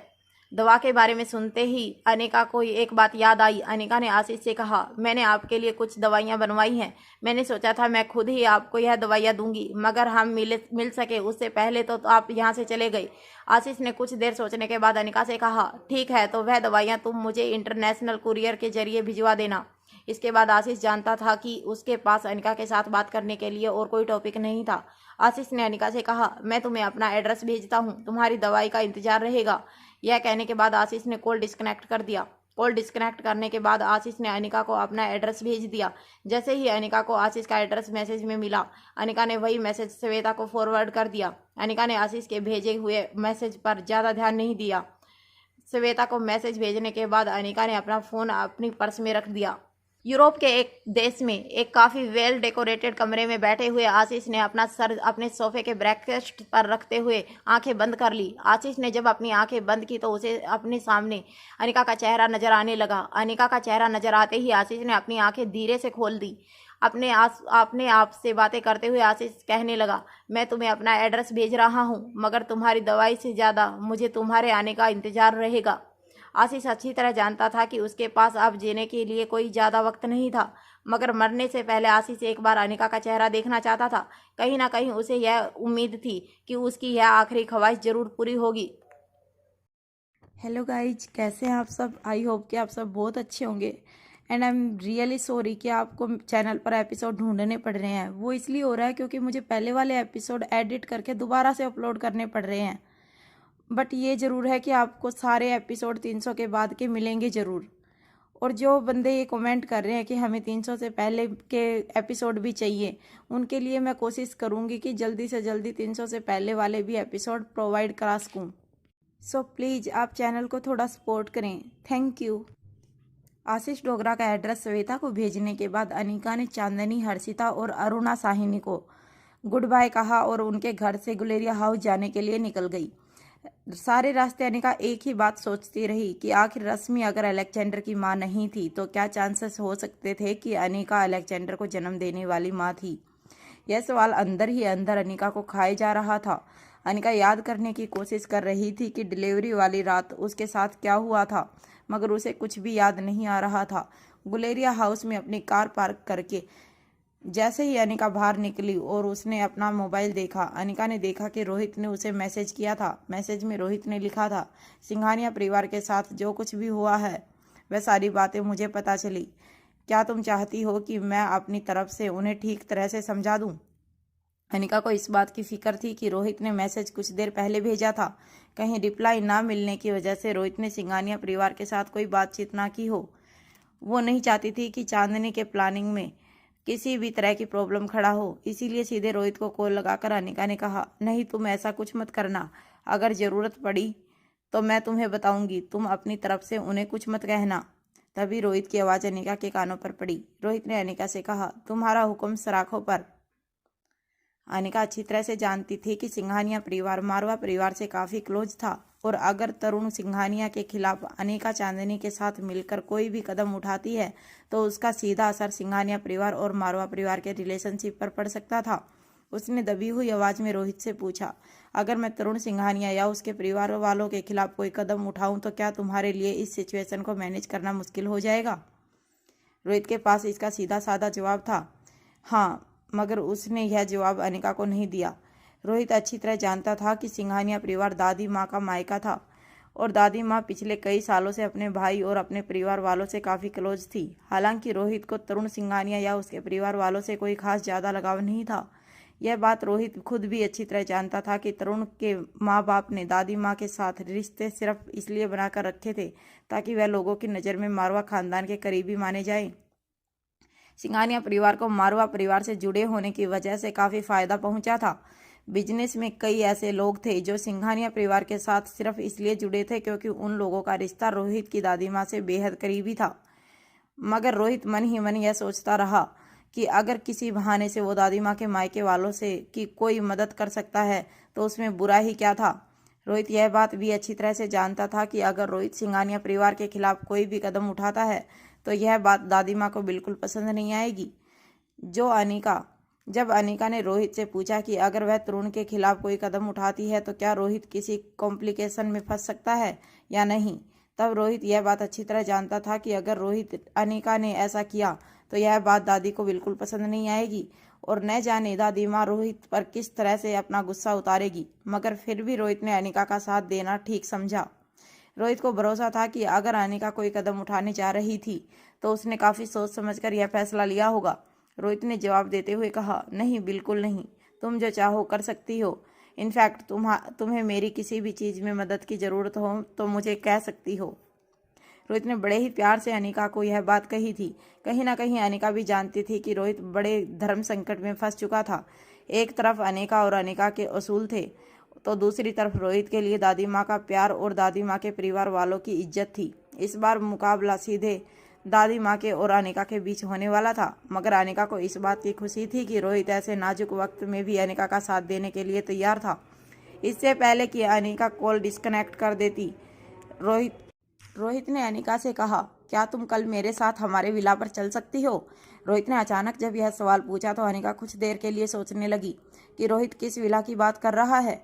फिर अनिका को याद आया कि रोहित उस विला की बात कर रहा था जहां रोहित और आर्यन उस वक्त रहा करते थे जब दादी माँ हॉस्पिटल में थी और परिवार वाले आर्यन के खिलाफ थे। मगर अनिका समझ नहीं पा रही थी कि अचानक रोहित ने अनिका को वहाँ क्यों बुलाया था।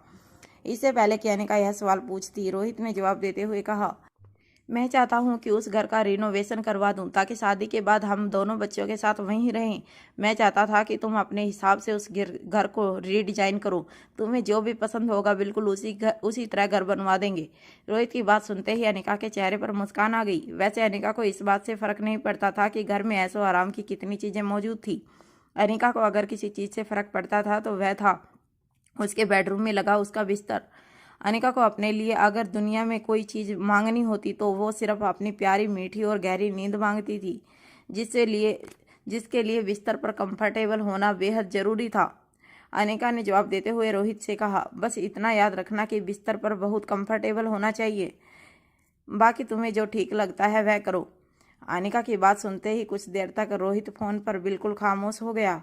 मगर अनिका रोहित की हल्की हंसी सुन पा रही थी। अनिका ने रोहित से पूछा, इसमें हंसने की क्या बात है? रोहित ने भी दबी हुई आवाज में जवाब देते हुए कहा, तुमने बिल्कुल ठीक कहा, बिस्तर वाकई कंफर्टेबल होना चाहिए। अनिका रोहित के कहने का मतलब अच्छी तरह से समझ पा रही थी। रोहित को डांट लगाते हुए अनिका ने कहा, तुम कहाँ की बात कहाँ ले जा रहे हो? हर वक्त तुम्हें इस चीज के अलावा और कुछ सूझता नहीं है? रोहित ने जवाब देते हुए कहा, अरे तुम क्या सोच रही हो? मैं तो इसलिए कह रहा था क्योंकि अगर बिस्तर मजबूत नहीं होगा तो जब हम लोग एक दूसरे के साथ फाइट करेंगे तब खामखा हर बार बिस्तर बदलना पड़ेगा। यह बात सुनते ही अनिका के चेहरे पर भी मुस्कुराहट आ गई। कहीं ना कहीं अनिका को भी इस बात का इंतजार था कि कब ब्रह्मपुत्र एकेडमी की दीदी और सुखबीर सर का सबसे तेज शागिर्द एक छत के नीचे आए और फेस टू फेस मुकाबला करें। यह बात सोचते ही अनिका की आंखों में चमक आ गई। अनिका ने रोहित से कहा, अब तक मुझे लगता था कि शादीशुदा जिंदगी काफ़ी बोरिंग होने वाली है, मगर अब मुझे लगता है कि हमारी शादीशुदा जिंदगी में एक्सपेरिमेंट की कमी नहीं होगी। हमें जब भी कुछ अलग करने की इच्छा होगी हम दोनों एक मैच खेलेंगे कराटे की, वहीं पर तय हो जाएगा कि असली चैंपियन कौन है। अनिका की बात में हामी भरते हुए रोहित ने कहा, ठीक है, इस बात का तो फैसला शादी के बाद ही होगा, मगर तुम एक बात भूल रही हो, शादी के बाद बच्चे भी हमारे साथ रहेंगे। बच्चों में मेरा मतलब है आर्यन, रिया और अलेक्जेंडर। क्या तुम्हें लगता है कि तीनों बच्चों की आपस में निभेगी? रोहित की यह बात सुनते ही अनिका के चेहरे पर एक्सप्रेशन पूरी तरह से बदल गए। अनिका अब तक इतना तो जरूर जानती थी कि अलेक्जेंडर काफ़ी अलग बच्चा था, आम बच्चों से काफ़ी अलग, एरोगेंट और रूड था। इसका मतलब यह नहीं था कि अलेक्जेंडर दिल का बुरा था, मगर अनिका यह बात जानती थी कि अलेक्जेंडर को बचपन से लेकर आज तक ना तो कोई माँ का प्यार मिला था और ना ही बाप का। उसे जिस तरह से पाला पोसा गया था उसके बाद अलेक्जेंडर का आम बच्चों से अलग होना काफ़ी स्वाभाविक था। मगर अनिका को इस बात की भी फिक्र थी कि क्या अलेक्जेंडर रिया और आर्यन के साथ अगर रहेगा तो नन्ही सी रिया और आर्यन के मन पर क्या असर होगा। अनिका यह सोच सोच कर हैरान हो रही थी कि तीनों बच्चे जब आमने सामने एक दूसरे से मिलेंगे तो नतीजा क्या होगा। जब अनिका यह सारी बातें सोच रही थी तब रोहित ने अनिका से कॉल पर पूछा, क्या तुम कल आ रही हो? अगर तुम्हारे पास कुछ वक्त है तो बच्चों को भी अपने साथ लेकर आना, काफ़ी दिन हो गए बच्चे भी घर नहीं आए हैं। अगर हम सब मिलकर उस घर में वापस जाएंगे तो उन दिनों की यादें ताज़ा हो जाएंगी जब दोनों बच्चे हमारी आंखों में धूल झोंक कर अपनी अदला बदली किया करते थे। मैं तो आज भी यकीन नहीं कर पा रहा हूँ कि बच्चे इतने स्मार्ट थे कि उन्होंने कभी भी हमें इस बात का एहसास नहीं होने दिया कि वह दोनों आपस में अदला बदली कर चुके थे। अनिका को भी कहीं न कहीं इस बात का ताज्जुब हुआ था जब पहली बार उसे इस बात का पता चला था। आज जब कई दिनों बाद रोहित ने उन पुराने दिनों की याद दिलाई तो अनिका के चेहरे पर मुस्कान आ गई। अनिका ने रोहित से कहा, ठीक है, बच्चों को लेकर मैं आ जाऊंगी। फोन रखने से पहले अनिका ने रोहित से कहा, वैसे इस बात का कन्फर्मेशन हो चुकी है कि रश्मि अलेक्जेंडर की मां नहीं है। यह बात सुनते ही रोहित के चेहरे पर मुस्कान गायब हो गई। अनिका का कॉल डिस्कनेक्ट करने के बाद रोहित ने कुछ देर के लिए अपनी आंखें बंद कर अपनी उंगलियां माथे पर फेरना शुरू किया। रोहित को वैसे पहले से इस बात का शक था कि रश्मि अलेक्जेंडर की मां नहीं थी, मगर वह किसी भी नतीजे पर पहुंचने से पहले पूरी तरह से इस बात की तसल्ली कर लेना चाहता था। आज जब अनिका ने रोहित से कहा कि वह बात कन्फर्म थी कि रश्मि अलेक्जेंडर की मां नहीं थी, तो कहीं ना कहीं अब रोहित को रश्मि की जिंदगी बेवजह और बेमायने लगने लगी थी। धीरे धीरे रोहित के चेहरे के एक्सप्रेशन बदलने लगे। रोहित अपनी जगह से उठकर तेज कदमों से बेसमेंट की ओर जाने लगा। रोहित की चाल देखकर उसके पीछे चल रहे उसके सिक्योरिटी गार्ड समझ चुके थे कि आज जरूर किसी भी सामत आने वाली थी, मगर वह लोग नहीं जानते थे कि आखिर रोहित ने मन ही मन क्या फैसला लिया था। रोहित स्पेशल एलिवेटर में से बेसमेंट की ओर जाने लगा। बेसमेंट का दरवाजा खोलते ही रोहित ने देखा कि रश्मि का जिस कमरे में कैद किया गया था उस कमरे का दरवाजा खुला था। हालांकि रोहित के सिक्योरिटी गार्ड कमरे के बाहर मौजूद थे, मगर रोहित के स्ट्रिक्ट इंस्ट्रक्शन थे कि कमरे का दरवाजा उसकी परमिशन के बिना ना खोला जाए। रोहित को समझ नहीं आ रहा था कि उसके आदमी ने बिना उससे पूछे रश्मि के कमरे का दरवाजा क्यों खोला था। उसे याद था कि रोहित ने चिराग और अब्दुल से कहा था कि कमरे का दरवाजा सिर्फ तब खोला जाए जब रोहित रश्मि से मिलने चाहता हो या अलेक्जेंडर रश्मि से मिलना चाहता हो। रोहित दौड़कर रश्मि के कमरे की ओर गया। जैसे ही वह दरवाजे के पास पहुंचा, रोहित ने यह देखकर चौंक गया कि कमरे के अंदर रश्मि एक कोने में अपना सर दीवार पर टिकाकर बैठी थी और उसके ठीक सामने नन्हा सा अलेक्जेंडर अपने दोनों हाथ अपने घुटनों पर रखकर रश्मि से कुछ बात कर रहा था।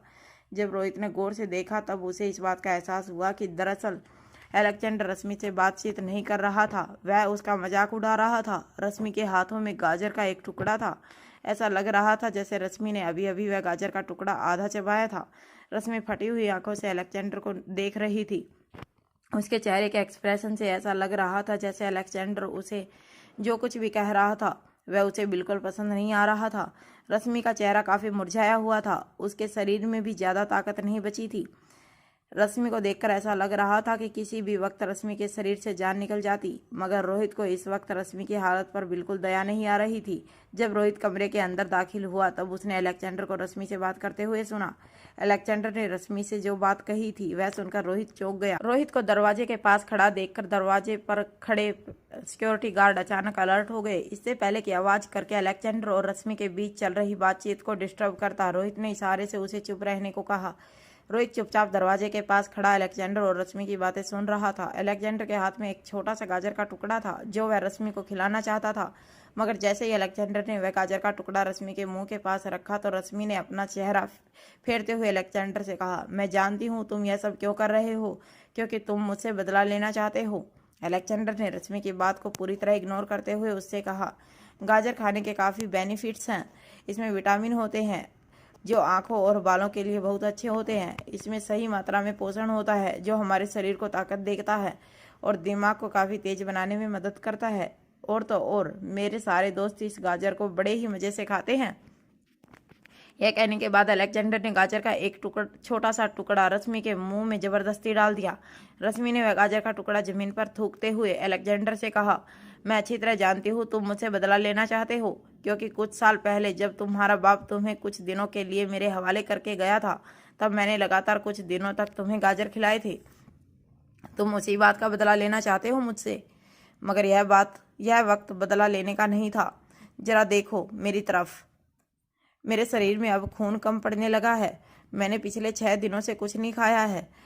अब अगर तुमने मुझे रोटी चावल या सब्जी नहीं लाकर दी तो मैं मर जाऊंगी। इस सड़े हुए गाजर के सहारे पर मैं अब और जिंदा नहीं रह पाऊंगी। तुम मेरी बात को सीरियसली क्यों नहीं लेते रहे हो?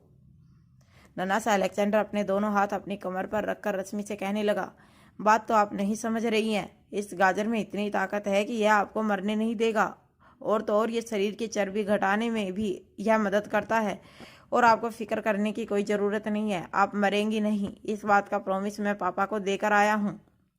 रश्मि ने बचपन में अलेक्जेंडर के साथ जो कुछ भी किया था वह बात जब रोहित के कानों पर पड़ी तो अचानक ही उसके दिल में रश्मि के लिए नफरत बढ़ने लगी। रोहित की आंखों में खून सवार हो गया था।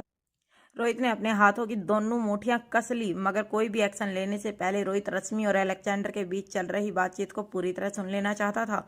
अलेक्जेंडर की बात पूरी होते ही रश्मि ने अपने एक हाथ से अलेक्जेंडर का टी शर्ट पकड़ने की कोशिश की, मगर ठीक वक्त पर अलेक्जेंडर ने अपने कदम पीछे हटा लिए। रश्मि ने कई दिनों से कुछ खाया नहीं था, इसीलिए इससे पहले कि रश्मि अपने पैरों पर खड़ी हो पाती उसके कमजोर शरीर ने उसका साथ छोड़ दिया और रश्मि सीधे जमीन पर गिरी। जमीन पर गिरने के बाद रश्मि तेज सांसें लेते हुए अलेक्जेंडर की ओर गुस्से से देखने लगी। रश्मि के बिखरे हुए और उलझे हुए बाल उसके चेहरे पर फैल गए, मगर बालों के बीच से भी गुस्से से लाल रश्मि की आंखें साफ नजर आ रही थी। रश्मि को देखकर अलेक्जेंडर को किसी बेहद डरावनी हॉरर मूवी की याद आ रही थी। अलेक्जेंडर ने अपने कदम कुछ और पीछे हटा लिए। तेज सांसें ले रही जमीन पर गिरी रश्मि ने अलेक्जेंडर की ओर देखकर कहा, याद रखना, यहाँ से छुटकर हमें वापस हमारे देश जाना है। उसके बाद तुम अच्छी तरह जानते हो कि तुम्हारे साथ क्या कर सकती हूँ मैं।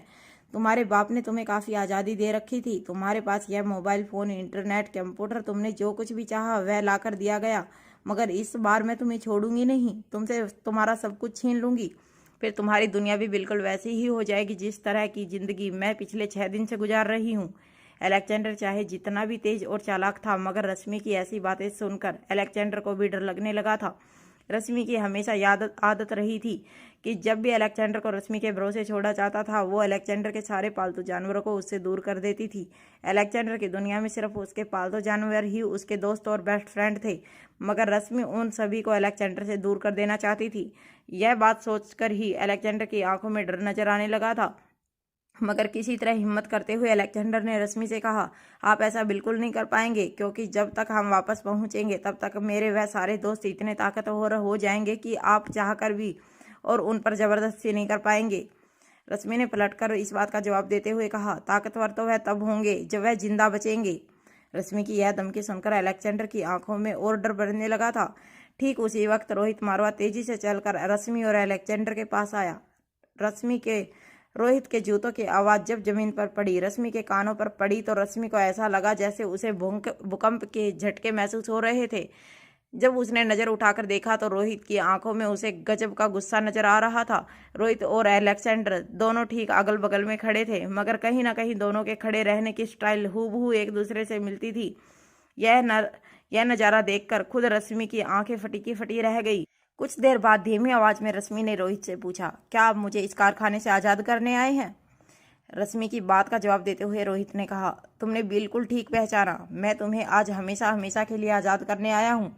इसके बाद तुम्हें मुझसे कोई भी शिकायत नहीं होगी। रोहित की बातों के पीछे जो मतलब छुपा था वह मतलब रश्मि अच्छी तरह समझती थी। रोहित की बात सुनते ही रश्मि ने पूरी ताकत लगाकर अपने शरीर को रोहित से दूर ले जाना शुरू किया। रोहित भी धीरे धीरे अपने कदम रश्मि की ओर आगे बढ़ाने लगा। रोहित को इस तरह अपनी ओर आगे बढ़ता हुआ देखकर रश्मि समझ चुकी थी कि रोहित आज उसे जिंदा छोड़ने वाला नहीं था। रोहित की आंखों में रश्मि ने अपनी मौत पहले ही पढ़ ली थी। रोहित धीरे धीरे रश्मि की ओर अपने कदम बढ़ा रहा था। रश्मि अपने दोनों हाथों में अपने शरीर की पूरी ताकत लगाकर अपने शरीर को पीछे की ओर खींचने लगी। रश्मि ने सिसकती हुई आवाज में रोहित से कहा, आप मुझे इस तरह नहीं मार सकते, मैं अलेक्जेंडर की माँ हूँ। जब रश्मि ने यह बात रोहित को कही तो रोहित के ठीक पीछे खड़ा अलेक्जेंडर खामोश अपनी जगह पर खड़ा रहा। वह चाहता तो रोहित को यह बता सकता था कि रश्मि उसकी माँ नहीं थी, मगर अलेक्जेंडर ने क्रिस्टोफर से वादा किया था कि वह रश्मि की असलियत किसी को नहीं बताएगा। इसीलिए अलेक्जेंडर चुपचाप अपनी जगह पर खड़ा सब कुछ देखता रहा। हालांकि अलेक्जेंडर को इस बात का बहुत ताज्जुब हो रहा था कि अचानक ही रोहित अंदर आकर रश्मि पर इतना गुस्सा क्यों कर रहा था। वह एक बार फिर अपने मन ही मन ये सोचने लगा कि कहीं उसने अभी रश्मि को हमेशा की तरह आंटी कहकर नहीं बुलाया था, क्योंकि अगर यह बात रोहित ने सुन ली तो क्रिस्टोफर को दिया हुआ वादा टूट जाता और रश्मि की असलियत सबके सामने आ जाती। अलेक्जेंडर ने क्रिस्टोफर से यह वादा किया था कि वह दिल्ली आकर किसी को रश्मि की सच्चाई नहीं बताएगा, मगर इसका मतलब यह नहीं था कि अलेक्जेंडर रश्मि के लिए झूठ बोलेगा। चाहे अलेक्जेंडर ने रश्मि को आंटी कहकर नहीं बुलाया था, मगर उसने रश्मि को माँ कहकर भी नहीं बुलाया था। इस बात की अलेक्जेंडर को तसल्ली थी। अचानक रश्मि की ओर बढ़ते हुए कदम रोहित ने रुका लिए। रोहित रश्मि के ठीक बगल में अपने घुटनों पर बैठकर कहने लगा, वक्त आ गया है कि तुम्हें हमेशा के लिए आज़ादी दे दी जाए। तभी अचानक रोहित के कानों पर नन्हे से अलेक्जेंडर की आवाज़ पड़ी। वो कहने लगा, देखिए दरअसल वह। इससे पहले कि अलेक्जेंडर अपनी बात पूरी कर पाता, रोहित ने पीछे मुड़कर उस पर चिल्लाते हुए कहा, चुप हो जाओ बिल्कुल। जो बात तुमसे पूछी नहीं गई उसका जवाब देने की कोई ज़रूरत नहीं है। हालांकि रोहित ने अलेक्जेंडर के दिल्ली पहुंचने के बाद कभी भी अलेक्जेंडर के साथ ऊंची आवाज़ में बात नहीं की थी, मगर इस वक्त जब रोहित ने बड़े ही गुस्से और तेज आवाज़ में अलेक्जेंडर से यह कहा तो अलेक्जेंडर के जैसे सांसें थम गई थी। अलेक्जेंडर के नन्हे हाथों की उंगलियां पूरी तरह से फैल गई थी। अलेक्जेंडर बड़ी बड़ी आंखों से रोहित को देखने लगा। अलेक्जेंडर के चेहरे पर घबराहट देखकर रोहित ने सिक्योरिटी गार्ड को आवाज़ देकर कमरे के अंदर बुलाया। जैसे ही गार्ड अंदर दाखिल हुआ, रोहित ने उस गार्ड से कहा, बच्चे को कमरे से बाहर ले जाओ। अलेक्जेंडर अच्छी तरह जानता था कि इस वक्त उसके पास रोहित की बात मानने के अलावा और कोई चारा नहीं था। अलेक्जेंडर ने क्रिस्टोफर से वादा किया था कि वह रश्मि को मरने नहीं देगा, मगर अलेक्जेंडर की अपनी आंखों के सामने अपना वादा टूटता हुआ नजर आ रहा था। रोहित का ऑर्डर मिलते ही सिक्योरिटी गार्ड ने नन्हे से अलेक्जेंडर को अपने दोनों हाथों में उठा लिया और कमरे से बाहर की ओर ले जाने लगा। अलेक्जेंडर मुड़कर रोहित और जमीन पर पड़ी रश्मि को देखने लगा। जैसे जैसे सिक्योरिटी गार्ड के कदम दरवाजे की ओर बढ़ रहे थे, अलेक्जेंडर को रोहित के शरीर का आकार छोटा होता हुआ नजर आ रहा था। देखते ही देखते रोहित और रश्मि अलेक्जेंडर की आंखों के सामने से गायब हो गए। सिक्योरिटी गार्ड अलेक्जेंडर को लेकर कमरे से बाहर चला गया। सिक्योरिटी गार्ड और अलेक्जेंडर के जाते ही रोहित ने एक और सिक्योरिटी गार्ड को इशारा किया। सिक्योरिटी गार्ड अपने मालिक का इशारा मिलते ही कमरे से बाहर चला गया और बाहर से कमरे का दरवाजा लॉक कर दिया। जब कमरे से सभी लोग बाहर जा चुके थे तो रोहित ने मुड़कर जमीन पर पड़ी रश्मि की ओर देखा। रश्मि का पूरा बदन जैसे बिजली की तार की तरह कांपने लगा था। उसे रोहित की आंखों में अपनी मौत नजर आने लगी थी। वह तेज सांसें लेते हुए धीरे धीरे सिर्फ एक बात कह रही थी, मुझे मत मारना, मैं अलेक्जेंडर की माँ हूँ। रोहित ने फिर अचानक ही अपनी जगह से खड़े होते हुए जमीन पर गिरी रश्मि की ओर देखकर कहा, अगर तुम्हें पता ना हो तो एक बात कह देता हूँ, तुम तो माँ कहलाने के लायक नहीं हो। मैं तुम्हें वही भेज रहा हूँ जहाँ तुम्हें होना चाहिए। तुमने मुझसे आज़ादी मांगी थी, तो चलो तुम्हारी यह ख्वाहिश भी पूरी कर देता हूँ। तुम्हें हमेशा हमेशा के लिए आज़ाद कर देता हूँ। रश्मि रोहित की यह बात सुनकर जोर जोर से चिल्लाने लगी। रश्मि चीख चीख कर मदद के लिए पुकार लगाने लगी, मगर रोहित बिल्कुल रिलैक्स होकर रश्मि को यह सब कुछ करते हुए देख रहा था, क्योंकि वह जानता था कि इस कमरे की सारी दीवारें बिल्कुल साउंड प्रूफ थी। अगर इस कमरे में खड़े होकर शेर ने भी दहाड़ना शुरू किया तो उसकी आवाज़ कमरे से बाहर नहीं जा सकती थी। जबकि रश्मि तो 6 दिनों की भूखी कमजोर लड़की थी। चाहे कितनी भी ऊंची आवाज़ में रश्मि चीख चिल्लाए, उसकी आवाज़ किसी के कानों तक पहुंचने वाली नहीं थी। जब सिक्योरिटी गार्ड ने अलेक्जेंडर को अपने कमरे में छोड़ा तो कुछ देर तक जमीन पर कान लगाकर अलेक्जेंडर नीचे से आने वाली किसी आवाज़ को सुनने की कोशिश कर रहा था, मगर काफ़ी कोशिश करने के बाद भी उसके कानों पर कोई आवाज़ नहीं पड़ी। अलेक्जेंडर को समझ नहीं आ रहा था कि अचानक रोहित को इतना गुस्सा क्यों आया था। क्या इसमें उसी की कोई गलती थी? मगर बार बार मन ही मन सोचने के बाद भी अलेक्जेंडर को याद नहीं आ रहा था कि क्या उसने ऐसी कोई बात कही थी जिससे रोहित को गुस्सा आ गया। अलेक्जेंडर की पिछली रात भी एक बहुत बुरा सपना आया था, जिसमें जंगल में एक खूंखार शेर अलेक्जेंडर और उसके पालतू जानवरों के पीछे पड़ गया था। अलेक्जेंडर और उसके दोस्त जंगल में दौड़कर अपनी जान बचाने की कोशिश कर रहे थे। इससे पहले कि वह खूंखार शेर अलेक्जेंडर को खा जाता, एक लंबी कदकाठी का अनजान आदमी अलेक्जेंडर को उस शेर से बचा लेता है। कहीं ना कहीं अलेक्जेंडर को वह अनजान आदमी बिल्कुल रोहित जैसा लगता था, इसीलिए अलेक्जेंडर रोहित की निगरानी में अपने आप को बिल्कुल सेफ महसूस करता था। धीरे धीरे अलेक्जेंडर के मन में चल रहे रश्मि को ख्यालात बंद हो गए। सुबह सुबह रोहित सोते हुए अलेक्जेंडर को कार में लेकर अपने विला चला गया। जैसे ही रोहित ने अलेक्जेंडर को ऊपर के फ्लोर के बेडरूम में सुलाया, नीचे विला के लिविंग हॉल में नन्ही सी रिया की आवाज़ गूंजने लगी। अनिका, रिया और आर्यन को लेकर रोहित के विला पहुंची थी। रोहित के विला में पहुंच रही गाड़ी से उतरने के बाद नन्ही सी रिया शोर मचाती हुई विला के अंदर दाखिल हुई। उसकी आवाज़ सुनकर रोहित भी ऊपर अपने बेडरूम से निकलकर दौड़कर नीचे की ओर आने लगा। रोहित को अपने सामने आता हुआ देखकर रिया दौड़कर रोहित की बाहों में चली गई। रोहित ने उसे उठाकर एक बार जोर से घुमा दिया और फिर उसके गालों को किस करते हुए रोहित ने कहा, मैंने तुम्हें बहुत मिस किया। रिया ने भी रोहित को अपनी प्यारी झप्पी देते हुए गालों पर किस किया और कहा, मैंने भी आपको बहुत मिस किया डैड। इसके बाद उसने रोहित के कंधे पर हाथ रखकर कहा, क्या आप जानते हैं डैड, आप परसों रात को मेरे सपने में आए थे। शायद मैं पूरा दिन आपको बहुत मिस कर रही थी। कहा जाता है कि हम जिसे बहुत मिस करते हैं अक्सर रात को सपने में हमारी मुलाकात उसी से हो जाती है। रोहित रिया की बातों पर मुस्कुराने लगा। रिया ने कुछ देर तक अपने सपनों के बारे में रोहित को बताया। आर्यन यूं ही रोहित और रिया को एक दूसरे से प्यार करते हुए देखता रहा। जब उसे इस बात का एहसास हुआ कि रोहित को कोई फर्क नहीं पड़ता कि आर्यन भी रिया के साथ घर आया था, तो वह अपने कंधे झुकाकर अपना सामान सोफे पर रखकर अपनी किताब निकालकर बैठ गया। तभी अचानक आर्यन के सर पर उसे एक हाथ महसूस हुआ। जब आर्यन ने अपनी नज़रें उठाकर देखा तो रोहित ठीक उसके पीछे खड़ा था। रोहित ने आर्यन की ओर मुस्कुराकर देखा और पूछा, कैसे हो आर्यन? आर्यन ने रोहित का हाथ अपने सर से हटाते हुए कहा, इस तरह कभी किसी बच्चे के सर पर हाथ नहीं घुमाना चाहिए। कहते हैं कि ऐसा करने से उस बच्चे की इंटेलिजेंस कम हो जाती है। आर्यन के इस लॉजिक पर मुस्कुराते हुए रोहित ने कहा, मगर तुम तो एक्स्ट्रा इंटेलिजेंट हो, तुम्हारी उम्र के बच्चों से कई ज़्यादा स्मार्ट। अगर मैं तुमसे प्यार करना चाहूँ और उसके बदले में तुम्हारी थोड़ी बहुत इंटेलिजेंस कम हो जाती है तो मुझे लगता है यह सौदा बुरा नहीं है। वैसे एक बात आर्यन पहले से जानता था कि रोहित भले ही उसके साथ कितना भी स्ट्रिक्ट व्यवहार रखता हो, मगर वह आर्यन से उतना ही प्यार करता था जितना रिया से। बस आर्यन के सामने रोहित कभी अपने प्यार का इजहार नहीं कर सकता था। बच्चों के ठीक पीछे खड़ी अनिका, उसको जब रोहित ने देखा तब उसने नोटिस किया कि अनिका उसकी आंखें अभी भी नींद से भरी हुई थी। अनिका किसी तरह अपने आप को धकेलते हुए सोफे पर ले गई और फिर बिल्कुल किसी भारी सामान की तरह वहां बैठकर अपना सर पीछे रख कर सो गई। रोहित ने उससे कहा, अगर सोना है तो ऊपर बेडरूम में चलकर सो जाओ। रोहित की इस बात पर अनिका ने अपनी आंखें खोली और कहा, नहीं नहीं, मैं ठीक हूँ।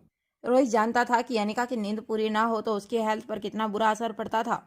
इसीलिए अनिका के ठीक बगल में बैठकर रोहित ने धीमी आवाज में कहा, वैसे आज तुम्हारी नींद पूरी क्यों नहीं हुई? क्या कल रात को सोने में देर हो गई थी? अनिका की आंखें बंद थी। आंखें बंद रखते हुए ही अनिका ने जवाब देते हुए कहा, नींद ना पूरी होने का कारण ये नहीं है कि मैं कल रात को देर से सोई थी।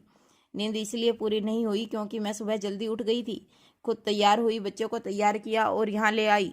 रोहित अच्छी तरह जानता था कि अनिका बड़े से बड़ा ऑपरेशन चुटकी बजाते हुए कर सकती थी, मगर घर गृहस्थी के काम करना अनिका के बस की बात नहीं थी। रोहित को इस बात को लेकर कोई तकलीफ नहीं थी, बल्कि रोहित खुद भी नहीं चाहता था कि अनिका छोटे मोटे कामों में अपना कीमती वक्त बर्बाद करे। अनिका की नींद से भरी आंखें देखते हुए अचानक ही रोहित को कुछ याद आया। रोहित ने अनिका से कहा, दिन ब दिन मुझे ऐसा लगता जा रहा है कि जरूर अलेक्जेंडर हमारा ही बेटा है। उसकी यह बात सुनते ही अनिका की आंखों से अचानक नींद गायब हो गई। अनिका ने अपनी आंखें खोलकर रोहित की ओर हैरानी से देखा और कहा, ऐसा क्यों कह रहे हो तुम? रोहित ने कुछ देर सोचने के बाद जवाब देते हुए कहा, क्योंकि मुझे लगता है उसे भी उतनी ही नींद आती है जितनी तुम्हें। वह लड़का कल रात को ठीक वक्त पर सोया था, मगर अब तक जागा नहीं है, ऊपर गहरी नींद में सो रहा है। आज सुबह जब मैं घर से निकला तब भी वह सो रहा था। मैंने नींद में ही उसे उठाकर कार में लेटा दिया था, यहाँ लाकर फिर से अपने हाथों में उठाकर उसे बेडरूम में लेटाया, मगर उसकी नींद नहीं खुली। उसे देखकर मुझे तुम्हारी याद आई। तुम भी अगर एक बार गहरी नींद में सो जाती हो तो तुम्हें यहाँ से वहाँ एक पार्सल की तरह उठाकर ले जाना बहुत आसान होता है। जब रोहित ने यह बात कही तब बच्चों ने भी रोहित की इस बात को सुनी। दोनों बच्चे अपने मुंह पर हाथ रखकर हंसने लगे। अनिका के गाल शर्म से लाल हो गए।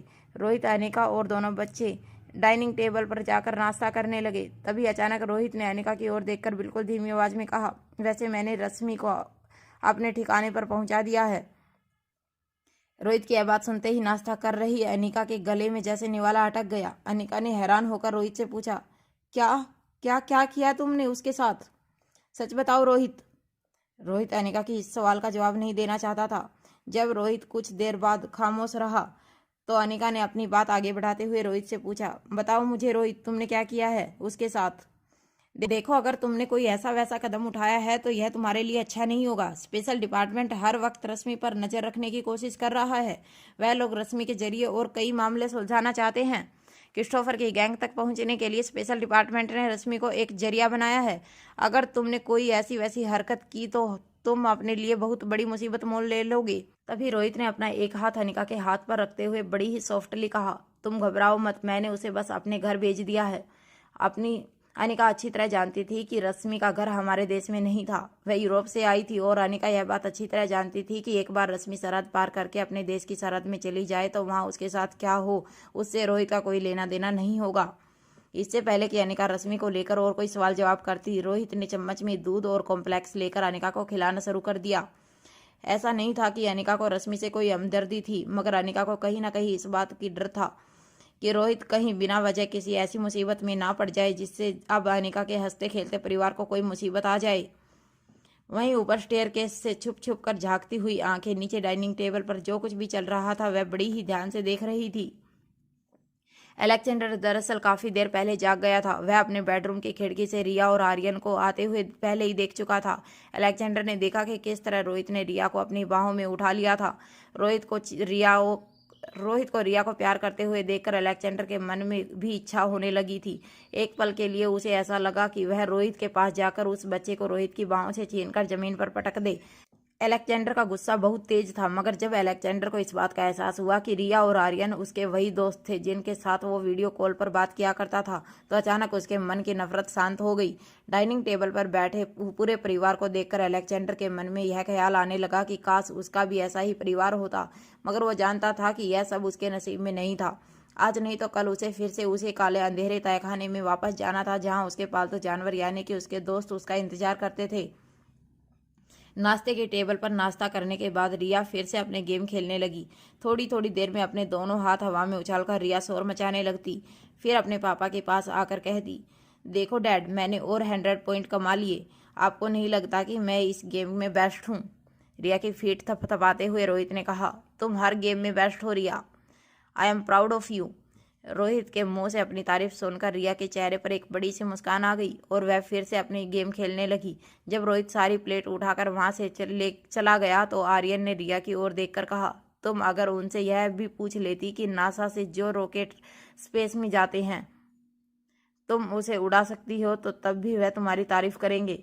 वह तुमसे यह नहीं पूछेंगे कि तुमने रॉकेट उड़ाना कब सीखा। आर्यन की बातों का जवाब देते हुए रिया ने कहा, उसमें कौन सी बड़ी बात है, अभी गेम डाउनलोड करती हूँ, 10 मिनट में सीख जाऊंगी रॉकेट कैसे उड़ाते हैं। रिया की इस बात पर आर्यन ने अपने एक हाथ अपने सर पर मारा और अपनी किताब निकाल कर पढ़ने लगा। रोहित किचन से बाहर आकर अनिका से कहने लगा, अनिका क्या तुम ऊपर चलकर शादी के बाद किस कमरे में रहना है वह डिसाइड कर सकती हो? तुम्हें जो भी पसंद हो वह चेंजेस भी कर दिए जाएंगे, बस तुम एक बार चलकर अपना कमरा पसंद कर लो, इससे पहले कि पूरा परिवार फर्स्ट फ्लोर पर आता। नन्हा सा अलेक्जेंडर तेजी से अपने कमरे में जाकर अपनी आंखें बंद करके अपने बिस्तर पर लेट गया। अलेक्जेंडर किसी के सामने यह नहीं जाहिर करना चाहता था कि वह जाग रहा था। अपनी आंखें बंद करके वह सब कुछ गौर से सुनने की कोशिश कर रहा था। जैसे ही पूरा परिवार ऊपर जाने के लिए सीढ़ियां चढ़ने लगा, रोहित को दरवाजे पर एक आहट सुनाई दी। जब सभी लोगों ने पीछे मुड़कर देखा तो वह लोग यह देखकर हैरान हो गए कि दरवाजे की चौखट पर दादी माँ लीला के साथ खड़ी थी। दादी माँ को वहां देखकर रोहित हैरान हो गया। दादी माँ व्हील चेयर पर नहीं थी, एक वॉकर के सहारे पर दादी माँ धीरे से चल रही थी और आगे बढ़ रही थी और आर्यन की ओर देखकर कहने लगी, मुझे पता चला कि आर्यन आया है तो मुझसे रहा नहीं गया, मैं अपने बच्चे से मिलने चली आई। आर्यन भी दादी माँ को बेहद प्यार करता था। दादी माँ को अपनी ओर बढ़ता हुआ देखकर आर्यन ने भी अपने कदम आगे बढ़ाए। आर्यन और दादी माँ जैसे ही एक दूसरे के बिल्कुल पास गए, दादी माँ ने अपने दोनों हाथों से आर्यन को अपनी गोद में पकड़ लिया, उसे माथे पर चूम लिया। आर्यन बहुत अच्छी तरह जानता था कि दादी माँ का प्यार आर्यन के लिए बिल्कुल सच्चा था। बचपन में आर्यन के पास उसकी माँ नहीं थी, मगर दादी माँ ने पूरी कोशिश की थी कि आर्यन को कभी उसकी माँ की कमी महसूस ना हो। दादी माँ ने आर्यन के गालों पर हाथ फेरते हुए आर्यन से पूछा, क्या तुम्हें वहाँ अपनी दादी की याद नहीं आती? आर्यन ने बिना कुछ कहे हाँ में अपना सर हिला दिया। दादी माँ ने अपनी बात आगे बढ़ाते हुए पूछा, माँ तुम ठीक से खाना पीना तो खाते हो ना? तुम्हें सब कुछ वक्त पर मिलता तो है? किसी तरह की कोई तकलीफ तो नहीं है ना तुम्हें वहाँ पर? दादी माँ जो भी सवाल आर्यन को पूछ रही थी, कहीं ना कहीं वह सारी बातें अनिका को चुभ रही थी। क्या दादी माँ का इतना भी भरोसा नहीं था कि गुलेरिया हाउस में आर्यन को ठीक से खाना पीना नहीं दिया जा सकता था? दादी माँ को अनिका पर इतना भी भरोसा नहीं था कि माँ होने के बावजूद वह आर्यन का ख्याल ठीक से नहीं रख सकती थी। कहीं ना कहीं अनिका को भी यह बात अच्छी तरह मालूम थी कि दादी माँ जानबूझकर ऐसे सवाल अनिका के सामने आर्यन को पूछ रही थी ताकि वह अनिका को ताना कस सके। मगर जब दादी माँ को इस बात का एहसास हुआ कि अनिका उनकी बातों को पूरी तरह इग्नोर कर रही थी, तो दादी माँ ने अपना वॉकर पकड़कर अनिका की ओर चलना शुरू किया। अनिका को ठीक सामने खड़े देखकर दादी माँ ने उससे कहा, अनिका बेटा तुम फिक्र मत करो, मैंने तुम्हारे किए पर पर्दा डाल दिया है, किसी को कानो कानो खबर नहीं होगी कि तुम्हारी असलियत क्या है। दादी माँ चाहती थी कि अनिका किसी तरह रिएक्ट करे और उनसे माफ़ी मांगे। अनिका रोहित और परिवार वालों के सामने अपनी जबान से कबूल करे कि उसे किसी पेशेंट का ट्रीट करना नहीं आता। जब दादी माँ ने देखा कि अनिका के ऊपर उनकी बातों का कोई असर नहीं हो रहा था, तो वॉकर से अनिका के ओर नज़दीक जाते हुए दादी माँ ने अनिका से कहा, अगर यह बात बाहर फैल गई कि मारवा खानदान की होने वाली बहू को असलियत में आयुर्वेदिक ट्रीटमेंट की कोई जानकारी नहीं है और बस झूठ मूठ अपने आप को मीडिया वालों के सामने हीरो बता रही है, तो इसमें तुम्हारी बहुत बड़ी बदनामी होगी और साथ साथ मारवा खानदान की भी। अनिका अभी भी दादी माँ की बात का कोई जवाब नहीं दे रही थी। वह अपने दोनों हाथ फोल्ड करके बिल्कुल शांत अपनी जगह पर खड़ी रही।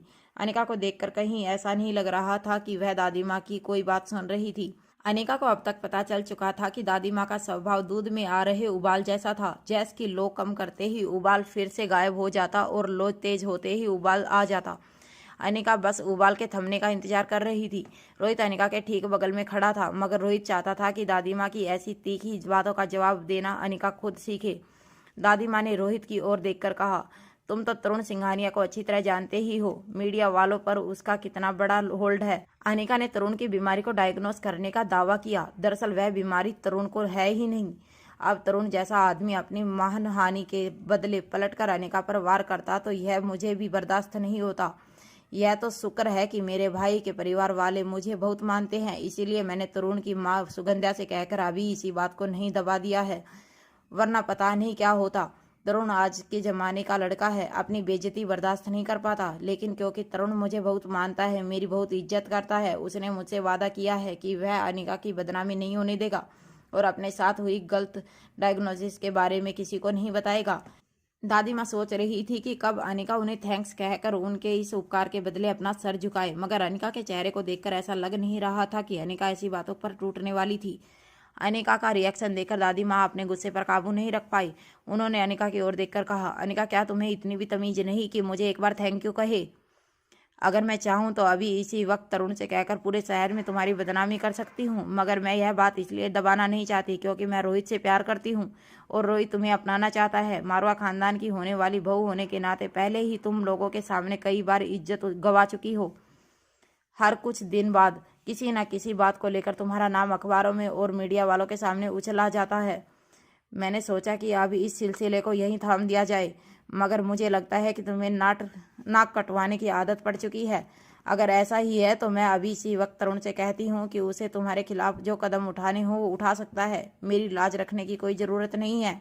जब दादी माँ ने देखा कि रोहित भी उनकी किसी बात का जवाब नहीं दे रहा था तो वो लीला का सहारा लेते हुए वहाँ से बाहर जाने लगी। जैसे ही दादी माँ ने चौखट पार की, उनके कानों पर अनिका की आवाज़ पड़ी। दादी माँ अपनी जगह पर रुक गई। जब उन्होंने धीरे से मुड़कर देखा तो पीछे अनिका उनके बिल्कुल पास खड़ी थी। दादी माँ को ऐसा लगने लगा था कि अनिका अब उनसे माफ़ी मांगने वाली थी। दादी माँ की तरकीब अनिका पर काम कर गई थी। तरुण के नाम की धमकी सुनते ही अनिका डर गई थी और किसी भी वक्त वह उनसे माफ़ी मांगने वाली थी। दादी माँ एक बात अच्छी तरह जानती थी कि अगर अनिका ने आज उनके सामने अपना सर झुका दिया तो शादी के बाद भी अनिका का सर हमेशा दादी माँ की उंगलियों के नीचे दबा रहेगा। और कहीं ना कहीं दादी माँ सिर्फ इतना ही चाहती थी कि रोहित के साथ शादी करने के बाद अनिका इसी तरह उनके एहसानों के तले दबी रहे। अनिका ने अपने दोनों हाथ फोल्ड करते हुए दादी माँ से पूछा, वैसे क्या आप जानती हैं कि वो लोग डिवोर्स के पेपर कब तैयार करवा रहे हैं? अनिका का यह सवाल सुनकर दादी माँ हैरानी से लीला की ओर देखने लगी। अनिका की आंखों में गजब का कॉन्फिडेंस नजर आ रहा था। दादी माँ ने हड़बड़ाती हुई आवाज में जवाब देते हुए कहा, मुझे संगंध्या ने बताया था कि वो लोग सुबह सुबह कोर्ट जाकर सारी तैयारियां शुरू करने वाले हैं। मेरे ख्याल से अब तक वो लोग कोर्ट से डिवोर्स फाइल करके निकल चुके होंगे। जैसे ही अनिका ने यह खबर सुनी, अनिका ने एक राहत की सांस छोड़ते हुए दादी माँ से कहा, अगर ऐसी बात है तो मेरे ख्याल से मुझे आपके साथ यह खुशखबरी शेयर कर लेनी चाहिए। दादी माँ समझ नहीं पा रही थी कि आखिर वो किस खुशखबरी की बात कर रही थी। तरुण और हर्षिता के बीच डिवोर्स होने वाला था। इस बात को लेकर अनिका को दुख नहीं था, बल्कि वह इसे एक खुशखबरी समझ रही थी। यह बात दादी माँ के गले से उतर नहीं रही थी। अनिका ने बड़ी धीमी आवाज में दादी माँ से कहा, खुशखबरी यह है कि तरुण सिंघानिया चाह कर भी मुझे किसी के सामने गलत नहीं साबित कर सकता।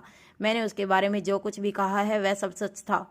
दादी माँ अभी भी अनिका की बात पर हैरान थी। अनिका ने उस वक्त सबके सामने कहा था कि तरुण बाप नहीं बन सकता, मगर तरुण ने उसी वक्त इस बात का खुलासा कर दिया था कि जैनी के पेट में उसका बच्चा पल रहा है। इसका मतलब साफ था कि अनिका ने जो कुछ भी कहा था वह गलत था। मगर आज अनिका फिर से वही बात दोहरा रही थी और कह रही थी कि उसने तरुण के बारे में जो कुछ भी कहा था वह बिल्कुल सच था। अनिका की आंखों का कॉन्फिडेंस देखकर दादी माँ ने अपने कदम पीछे हटा लिए। दादी माँ को समझ नहीं आ रहा था कि वह इस बात का क्या जवाब दे या क्या रिएक्ट करे, इसीलिए बिना बात को आगे बढ़ाए अपने मन में एक गहरा कन्फ्यूजन लेकर दादी माँ लीला के साथ वहां से चली गई। जैसे ही दादी माँ की कार विलास से बाहर निकली, रोहित ने अपना एक हाथ अनिका के कंधे पर रखते हुए कहा, गुस्से में तुम और भी ज्यादा खूबसूरत लगने लगी हो। अनिका अभी भी दादी माँ की दूर जा रही कार की ओर देख रही थी। तभी अचानक अनिका के गालों पर एक गर्म स्पर्श का एहसास हुआ। जब उसने मुड़कर देखा तो रोहित ने अनिका को बाहों में पकड़कर उसके गालों पर किस किया था। अनिका हैरानी से रोहित की आंखों में आंखें डालकर देखने लगी। जब अनिका ने इस तरह रोहित को देखा तो रोहित ने अपनी आंखें बंद करके अनिका के होठों पर अपने होठ रख दिए। रोहित कुछ देर अपनी सांसें रोककर अनिका को किस करता रहा। अनिका खुली हुई आंखों से पीछे बच्चों को देख रही थी। बच्चों के चेहरे के एक्सप्रेशन देखने बनते थे। दोनों की आंखें फटी की फटी रह गई थी और मुंह खुल चुका था। जैसे ही रोहित ने किस पूरी करते हुए अनिका को अपनी बाहों से छोड़ा, दोनों बच्चे अचानक यहाँ वहाँ देखने लगे। आर्यन अपनी किताब खोलकर अपना मुंह किताब के अंदर डाल दिया और रिया ने अपने फ़ोन की ओर देखकर जोर जोर से कहने लगी, अरे वाह, आज तो मैं तुम लोगों को जरूर हरा दूंगी। इस गेम में मेरा मुकाबला कोई नहीं कर सकता। अनिका और रोहित दोनों अच्छी तरह जानते थे कि बच्चे सब कुछ साफ साफ देख चुके थे, मगर इस वक्त नाटक कर रहे थे जैसे उन्होंने कुछ देखा ही नहीं। रोहित ने धीरे से जाकर आर्यन के हाथों में पकड़ी हुई किताब सीधी करके कहा, बेटा मैं जानता हूँ तुम बहुत इंटेलिजेंट हो, मगर इस तरह उल्टी किताब पढ़ोगे तो हो सकता है एग्जाम में भी तुम्हें पेपर के लिखने के लिए उल्टा बैठना पड़े। रिया ने आर्यन पर किए हुए कॉमेंट को सुनकर मन ही मन जोर जोर से हंसने लगी। तभी रोहित ने रिया का फ़ोन अपने हाथ में लेते हुए कहा, बेटा गेम खेलने से पहले एक बार गेम में लॉगिन तो कर लेती, क्या है इससे तुम्हारे कंपटीटर को हराने में तुम्हें आसानी होती। रोहित ने यह बात जब रिया से कही तो रिया ने अपना एक हाथ अपने सर पर मार दिया। अनिका ने रोहित का हाथ जोर से पकड़ते हुए धीमी आवाज में उसके कानों में कहा, यह क्या कर रहे हो तुम? बच्चों के सामने इस तरह की हरकत करना ठीक नहीं।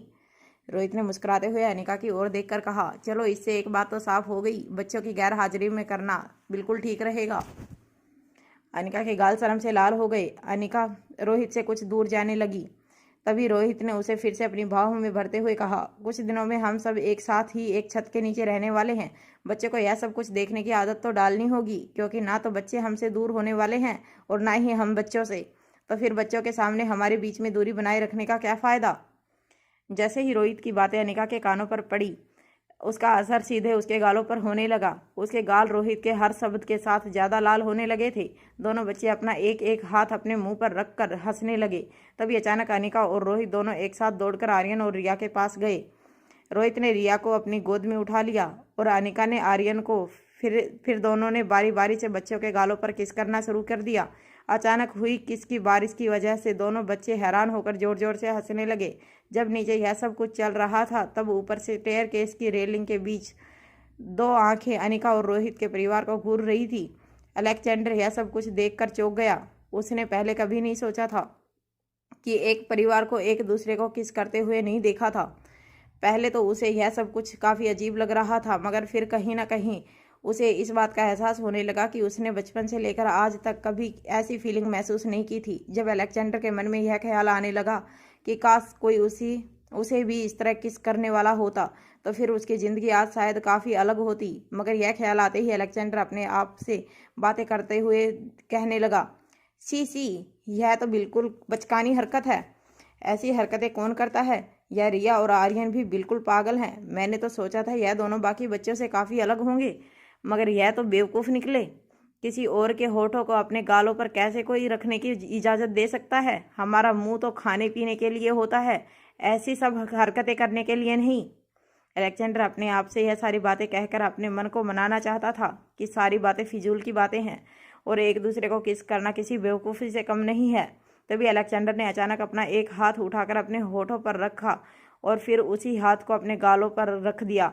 अलेक्जेंडर के लिए यह फीलिंग काफ़ी अलग थी। उसके मन में कई सारे इमोशंस एक साथ उठने लगे थे। उसे वह चाहिए था जो आर्यन और रिया महसूस कर रहे थे। जहाँ अलेक्जेंडर का दिल चाहता था कि वह उस पल को महसूस करे जो रिया और आर्यन महसूस करते थे, वहीं उसका दिमाग यह कहता था कि ऐसा करना अलेक्जेंडर जैसे स्मार्ट बच्चों को शोभा नहीं देता। उसने अपनी नज़रें नीची कर ली और अपने बेडरूम में जाकर अपनी आंखें बंद करके सो गया। कुछ देर तक अलेक्जेंडर अपने बिस्तर पर आंखें बंद करके पड़ा रहा। तभी अचानक उसे इस बात का एहसास हुआ कि उसके कमरे में कोई आया था। अलेक्जेंडर ने जब अपनी आंखें हल्की खोली तो यह देखने की कोशिश की कि उसके कमरे में कौन आया था। यह देखकर चौंक गया कि दरवाजे पर खड़ी अनिका अलेक्जेंडर को घूर के देख रही थी। जैसे ही नन्हे से अलेक्जेंडर ने दरवाजे पर खड़ी अनिका को देखा, उसने अपनी आंखें पूरी तरह बंद कर ली। अनिका कुछ देर तक दरवाजे पर खड़ी अलेक्जेंडर के चेहरे को देखने लगी। उसका मासूम सा चेहरा देखकर कहीं ना कहीं अनिका के मन में उसके लिए काफ़ी इमोशंस जागने लगे थे। अलेक्जेंडर जब से विला में आया था तब से लेकर अब तक उसने कुछ खाया नहीं था। अनिका को उसकी चिंता हो रही थी, मगर किसी तरह वो अलेक्जेंडर को कच्ची नींद से जगाना नहीं चाहती थी। वो जानती नहीं थी कि आखिर अलेक्जेंडर को उसने जन्म दिया था या नहीं, मगर कहीं ना कहीं अब अनिका को यह लगने लगा था कि जरूर अलेक्जेंडर का उसके साथ कोई कनेक्शन था। ऐसा नहीं था कि अगर अलेक्जेंडर उसका बेटा ना हुआ तो वह उसे एक्सेप्ट नहीं करेगी, मगर अनिका खुद भी एक इंसान थी। हो सकता था कि भविष्य में जाकर उसके मन में जो प्यार आर्यन और रिया के लिए हो, वह अलेक्जेंडर के लिए ईर्ष्या का कारण बन जाए। उसके स्वभाव को देखते हुए अनिका को इस बात का भी डर था कि पता नहीं भविष्य में अलेक्जेंडर आर्यन और रिया के साथ कैसे रह पाएगा। कुछ देर अलेक्जेंडर का मासूम चेहरा देखने के बाद अनिका दरवाजा बंद करके वहां से चली गई। अनिका के जाते ही अलेक्जेंडर ने राहत की सांस ली। अनिका के साथ आर्यन, रिया और रोहित भी ऊपर के फ्लोर पर आकर अपने अपने कमरों को पसंद करने लगे। सबसे पहले रिया ने अनिका और रोहित की ओर देखकर कहा, मैं इन दोनों कमरों को एक करके एक बड़ा सा कमरा बनाना चाहती हूँ, जहाँ मेरी डॉल्स भी मेरे साथ रहेंगे। और हाँ, मेरे कमरे में मुझे एक बड़ा सा टेलीविज़न चाहिए जिसे कनेक्ट करके मैं अपनी गेम्स खेल सकूँ। अनिका ने रिया के सर पर प्यारा सा चपक लगाते हुए कहा, बिल्कुल नहीं, यह गेम का भूत बहुत जल्द मैं तुम्हारे सर से उतार दूंगी। मगर रोहित ने रिया का बचाव करते हुए कहा, हमारी नन्ही सी गुड़िया काफ़ी इंटेलिजेंट है, उसे पता है कि कब उसे खेलना है और कब पढ़ाई करनी है। रिया ने अपने दोनों हाथ हवा में उछालकर रोहित को इशारे से कहा कि रोहित उसे अपनी गोद में उठा ले। रोहित ने भी अपनी लाडली की बात मानते हुए ठीक ऐसा ही किया। रोहित ने आर्यन को उसकी उसकी चॉइस पूछी ही नहीं। मगर अनिका ने आर्यन के सर पर हाथ फेरते हुए आर्यन से पूछा, तुम्हें किस तरह का कमरा पसंद है? आर्यन के पास इस सवाल का कोई स्पेसिफिक जवाब नहीं था। आर्यन तो यह भी नहीं जानता था कि उसे अपने कमरे में खास क्या चाहिए। आर्यन ने अपनी मोम की ओर देखकर कहा, कोई भी कमरा जो आपके कमरे के आसपास हो वो मुझे चलेगा। नन्हे से आर्यन के ये जवाब ने अनिका के चेहरे पर मुस्कान ला दी। अनिका ने आर्यन को अपनी गोद में उठाते हुए कहा, चलो ठीक है। आर्यन के लिए कमरा उसकी मोम डिजाइन करेगी। यह कहते हुए अनिका ने रोहित को आर्यन के कमरे में क्या क्या होना चाहिए इसके सारे इंस्ट्रक्शन दे दिए। वैसे तो रोहित चाहता था कि आर्यन कुछ सालों बाद अपना एक अलग बंगला बनाकर वहीं रहे। रोहित आर्यन को अपनी ही तरह काफ़ी इंडिपेंडेंट और स्ट्रॉन्ग बनाना चाहता था, मगर आर्यन की तरह रोहित के इस रवैया ने रोहित को यह सोचने को मजबूर कर दिया था कि रोहित को आर्यन से प्यार नहीं था। रोहित को अगर अपने दोनों बच्चों में से एक को चूज करना हो तो रोहित बिना सोचे रिया को पसंद करता। यह बात धीरे धीरे आर्यन समझ चुका था, मगर अनिका की बात टालने का ना तो रोहित में हिम्मत थी और ना ही वह ऐसा करना चाहता था, क्योंकि घर आने के बाद अनिका ने पहली बार रोहित से कुछ मांगा था। आर्यन के कमरे की सजावट और बनावट के बारे में रोहित ने अनिका से सारी जानकारी ले ली। इसके बाद रोहित ने धीमी आवाज में अनिका से पूछा, और अब हमारा कमरा कैसा होगा वह भी बता देना। अनिका ने अपनी बड़ी बड़ी आंखों से रोहित की ओर देखा और बस मुस्कुराकर आर्यन को अपनी गोद में पकड़े हुए नीचे की ओर चली गई। कुछ देर तक पूरे परिवार ने साथ ही वक्त बिताया। इसके बाद अनिका आर्यन को लेकर वहां से जाने लगी। वक्त आ गया था कि कुछ दिनों तक रिया को रोहित के साथ रहना दिया जाए। अनिका जानती थी कि काफ़ी दिनों से रोहित अपने परिवार से दूर अकेला रहता था। अनिका के इस फैसले से रोहित और रिया दोनों ही काफ़ी खुश थे। रोहित को अपने लाडली बेटी के साथ वक्त बिताना बहुत अच्छा लगता था और रिया भी अच्छी तरह जानती थी कि रोहित के लाड प्यार में उसे कभी किसी की चीज़ की भी रोक टोक का सामना नहीं करना पड़ेगा। मारवा हाउस में अपने कमरे में बैठी दादी माँ इस बात को सोच सोचकर मन ही मन काफ़ी परेशान हो रही थी कि रोहित अपने पूरे परिवार के साथ हंसी खुशी अपने विला में वक्त गुजार रहा था। ऐसा नहीं था कि रोहित की खुशी दादी माँ के बर्दाश्त नहीं हो रही थी, मगर कहीं ना कहीं रोहित और अनिका को हंसते खेलते हुए देखकर दादी माँ को ऐसा लगता था जैसे अनिका रोहित मारवा को खानदान से दूर ले जा रही थी। दादी माँ ने जब तरुण को कॉल लगाया उसी वक्त तरुण और सुगंध्या कोर्ट से डिवोर्स की सारी तैयारियां करके बाहर निकले थे। दादी माँ का कॉल रिसीव करते हुए तरुण ने दादी माँ से कहा, बड़ी बुआ जी, हम लोग डिवोर्स की सारी फॉर्मेलिटीज पूरी करके आपको कॉल करते हैं। तैयारियां पूरी हो चुकी हैं, बस एक पेपर पर अब हर्षिता के सिग्नेचर चाहिए, उसके बाद हमें हमेशा के लिए उससे छुटकारा मिल जाएगा। इससे पहले कि दादी माँ तरुण को कुछ कहने की कोशिश करती, तरुण ने कॉल डिस्कनेक्ट कर दिया। कोर्ट के बाहर खड़ी हर्षिता के पास जाकर तरुण ने उसे वह डिवोर्स पेपर थमा दिए। हर्षिता की आंखों में आंसू थे। तरुण ने हर्षिता को पेन देकर साइन कहाँ कहाँ करना है वह समझाया। हर्षिता ने एक के बाद एक सारे कागज पर साइन कर दिए। जब हर्षिता सारे डिवोर्स पेपर पर साइन कर रही थी तब तरुण ने रोती हुई हर्षिता से कहा, एक न एक दिन तो यह होना ही था। तुम्हारे शरीर की कमजोरी हमारे खानदान के वंश को तो रोक नहीं सकती थी, मगर तुम फिक्र मत करो, डिवोर्स के बाद भी तुम जब चाहो मुझे मिलने आ सकती हो। मैं जानता हूँ कि तुम मुझे कितना मिस करोगी, मगर अफसोस मुझे तुम्हें डिवोर्स देना होगा, क्योंकि तुम जाओगी नहीं तो मैं जैनी को घर लाऊंगा कैसे। और अब जैनी को घर लाना इसलिए भी ज़रूरी हो गया है क्योंकि जैनी के पेट में हमारे खानदान का वारिस है। जब तक तुम मेरे घर पर थी जैनी को कभी घर पर लाने के बारे में मैंने सोचा नहीं, मगर जैनी मुझे जो तोहफा देने वाली है उसके बदले में हमारा डिवोर्स उसके लिए रिटर्न गिफ्ट है। तरुण की बातें हर्षिता को तीर की तरह चुभ रही थी। रोती हुई हर्षिता ने जवाब देते हुए कहा, तुम्हें मिस करने की तुमने कोई वजह नहीं छोड़ी है मेरे पास। ना तो तुम इंसान अच्छे हो और ना ही किसी औरत की ख्वाहिश पूरी कर सको, वैसी मर्दानगी है तुम्हारे पास। हर्षिता ने जब यह बात कही तो तरुण गुस्से से तलमिला उठा। तरुण के ठीक पीछे सुगंध्या ने भी यह बात सुनी थी। अपने बेटे के बारे में इस तरह की बात सुनकर सुगंध्या से तरुण की बेइज्जती बर्दाश्त नहीं हो रही थी, मगर इससे पहले कि सुगंध्या किसी भी तरह का रिएक्शन देती तरुण ने सुगंध्या को इशारे से थोड़ी दूर जाने को कहा। सुगंध्या के जाते ही तरुण ने बड़े ही गुस्से से हर्षिता की ओर देखा और धीमी आवाज में कहा, मैं जानता हूँ यह सब तुम इसलिए कह रही हो क्योंकि तुम हार चुकी हो। मुझे नीचा दिखाने की कोशिश करके तुम अपनी पुरानी जगह वापस नहीं हासिल कर सकती। हमारे खानदान में तुम जैसी बांझ औरत का कोई काम नहीं है। जरा तुम ही सोचो, ना तुम दिखने में कोई परी हो और ना ही तुम्हारे अंदर कोई अच्छी क्वालिटी है, मगर फिर भी मैंने तुम्हें शादी के लिए सिर्फ इसलिए चुना था क्योंकि हमने सोचा था कि तुम हमारे खानदान को जल्द से जल्द एक वारिस दे सकोगी, मगर तुम हमारी उम्मीदों पर खरी नहीं उतर पाई, इसीलिए तुम्हें धक्के मारकर हमने तुम्हें घर से निकाल दिया।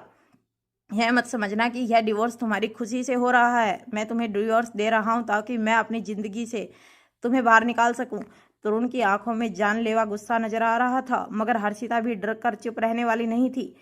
हर्षिता ने जवाब देते हुए कहा, इस डिवोर्स से किसको ज़्यादा खुशी होने वाली है यह तो आने वाला वक्त ही बताएगा, मगर इस वक्त मैं तुम्हारा शुक्रिया अदा करती हूँ। तुमने मुझे जो गिफ्ट दे दी है वह मैं जिंदगी भर नहीं भूलूंगी। मेरे लिए यह किसी कैद खाने की रिहाई से कम नहीं है। हर्षिता की बात सुनने के बाद तरुण ने कहा, तुम्हारी यह आकड़ बहुत जल्द टूट जाएगी।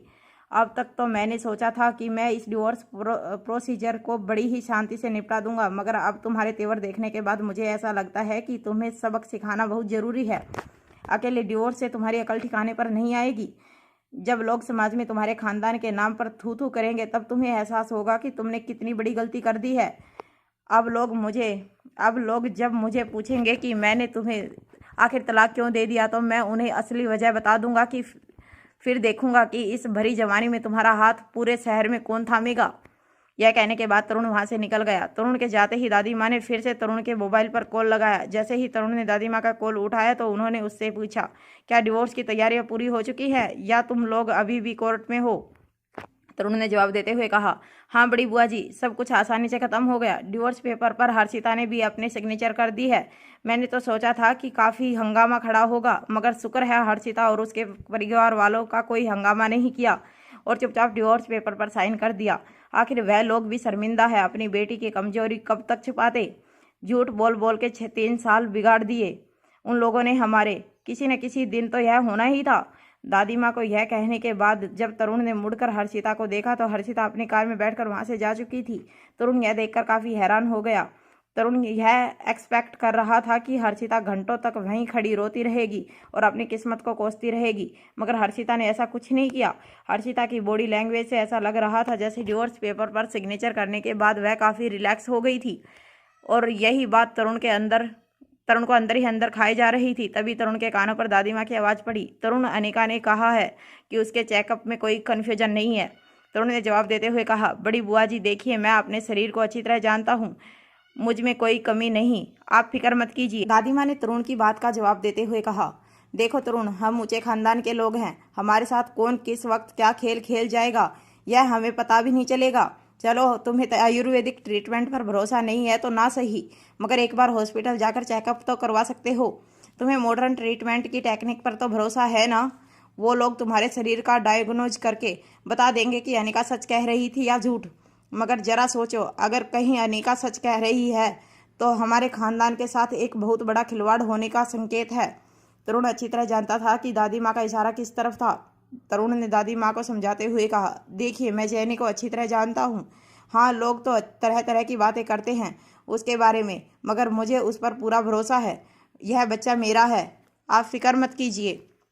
दादी माँ को तरुण की बात गले नहीं उतर रही थी। दादी माँ काफ़ी बेचैन लग रही थी। फोन पर दादी माँ ने तरुण को ऊंची आवाज़ में कहा, देखो तरुण, तुम अभी काफ़ी छोटे हो, नादान हो, कुछ बातें तुम्हारी समझ से बाहर हो सकती हैं, और आखिर चेकअप करवाने में बुराई क्या है? किसी भी बात की तसल्ली कर लेने में हर्ज ही क्या है? तरुण अच्छी तरह जानता था कि वह मारवा खानदान की दादी माँ थी, अगर उनकी बात टालना सही नहीं था। तरुण ने दादी माँ से कहा, ठीक है बड़ी बुआ जी, अगर आप कहती हैं तो मैं अपना बॉडी चेकअप करवाने के लिए तैयार हूँ।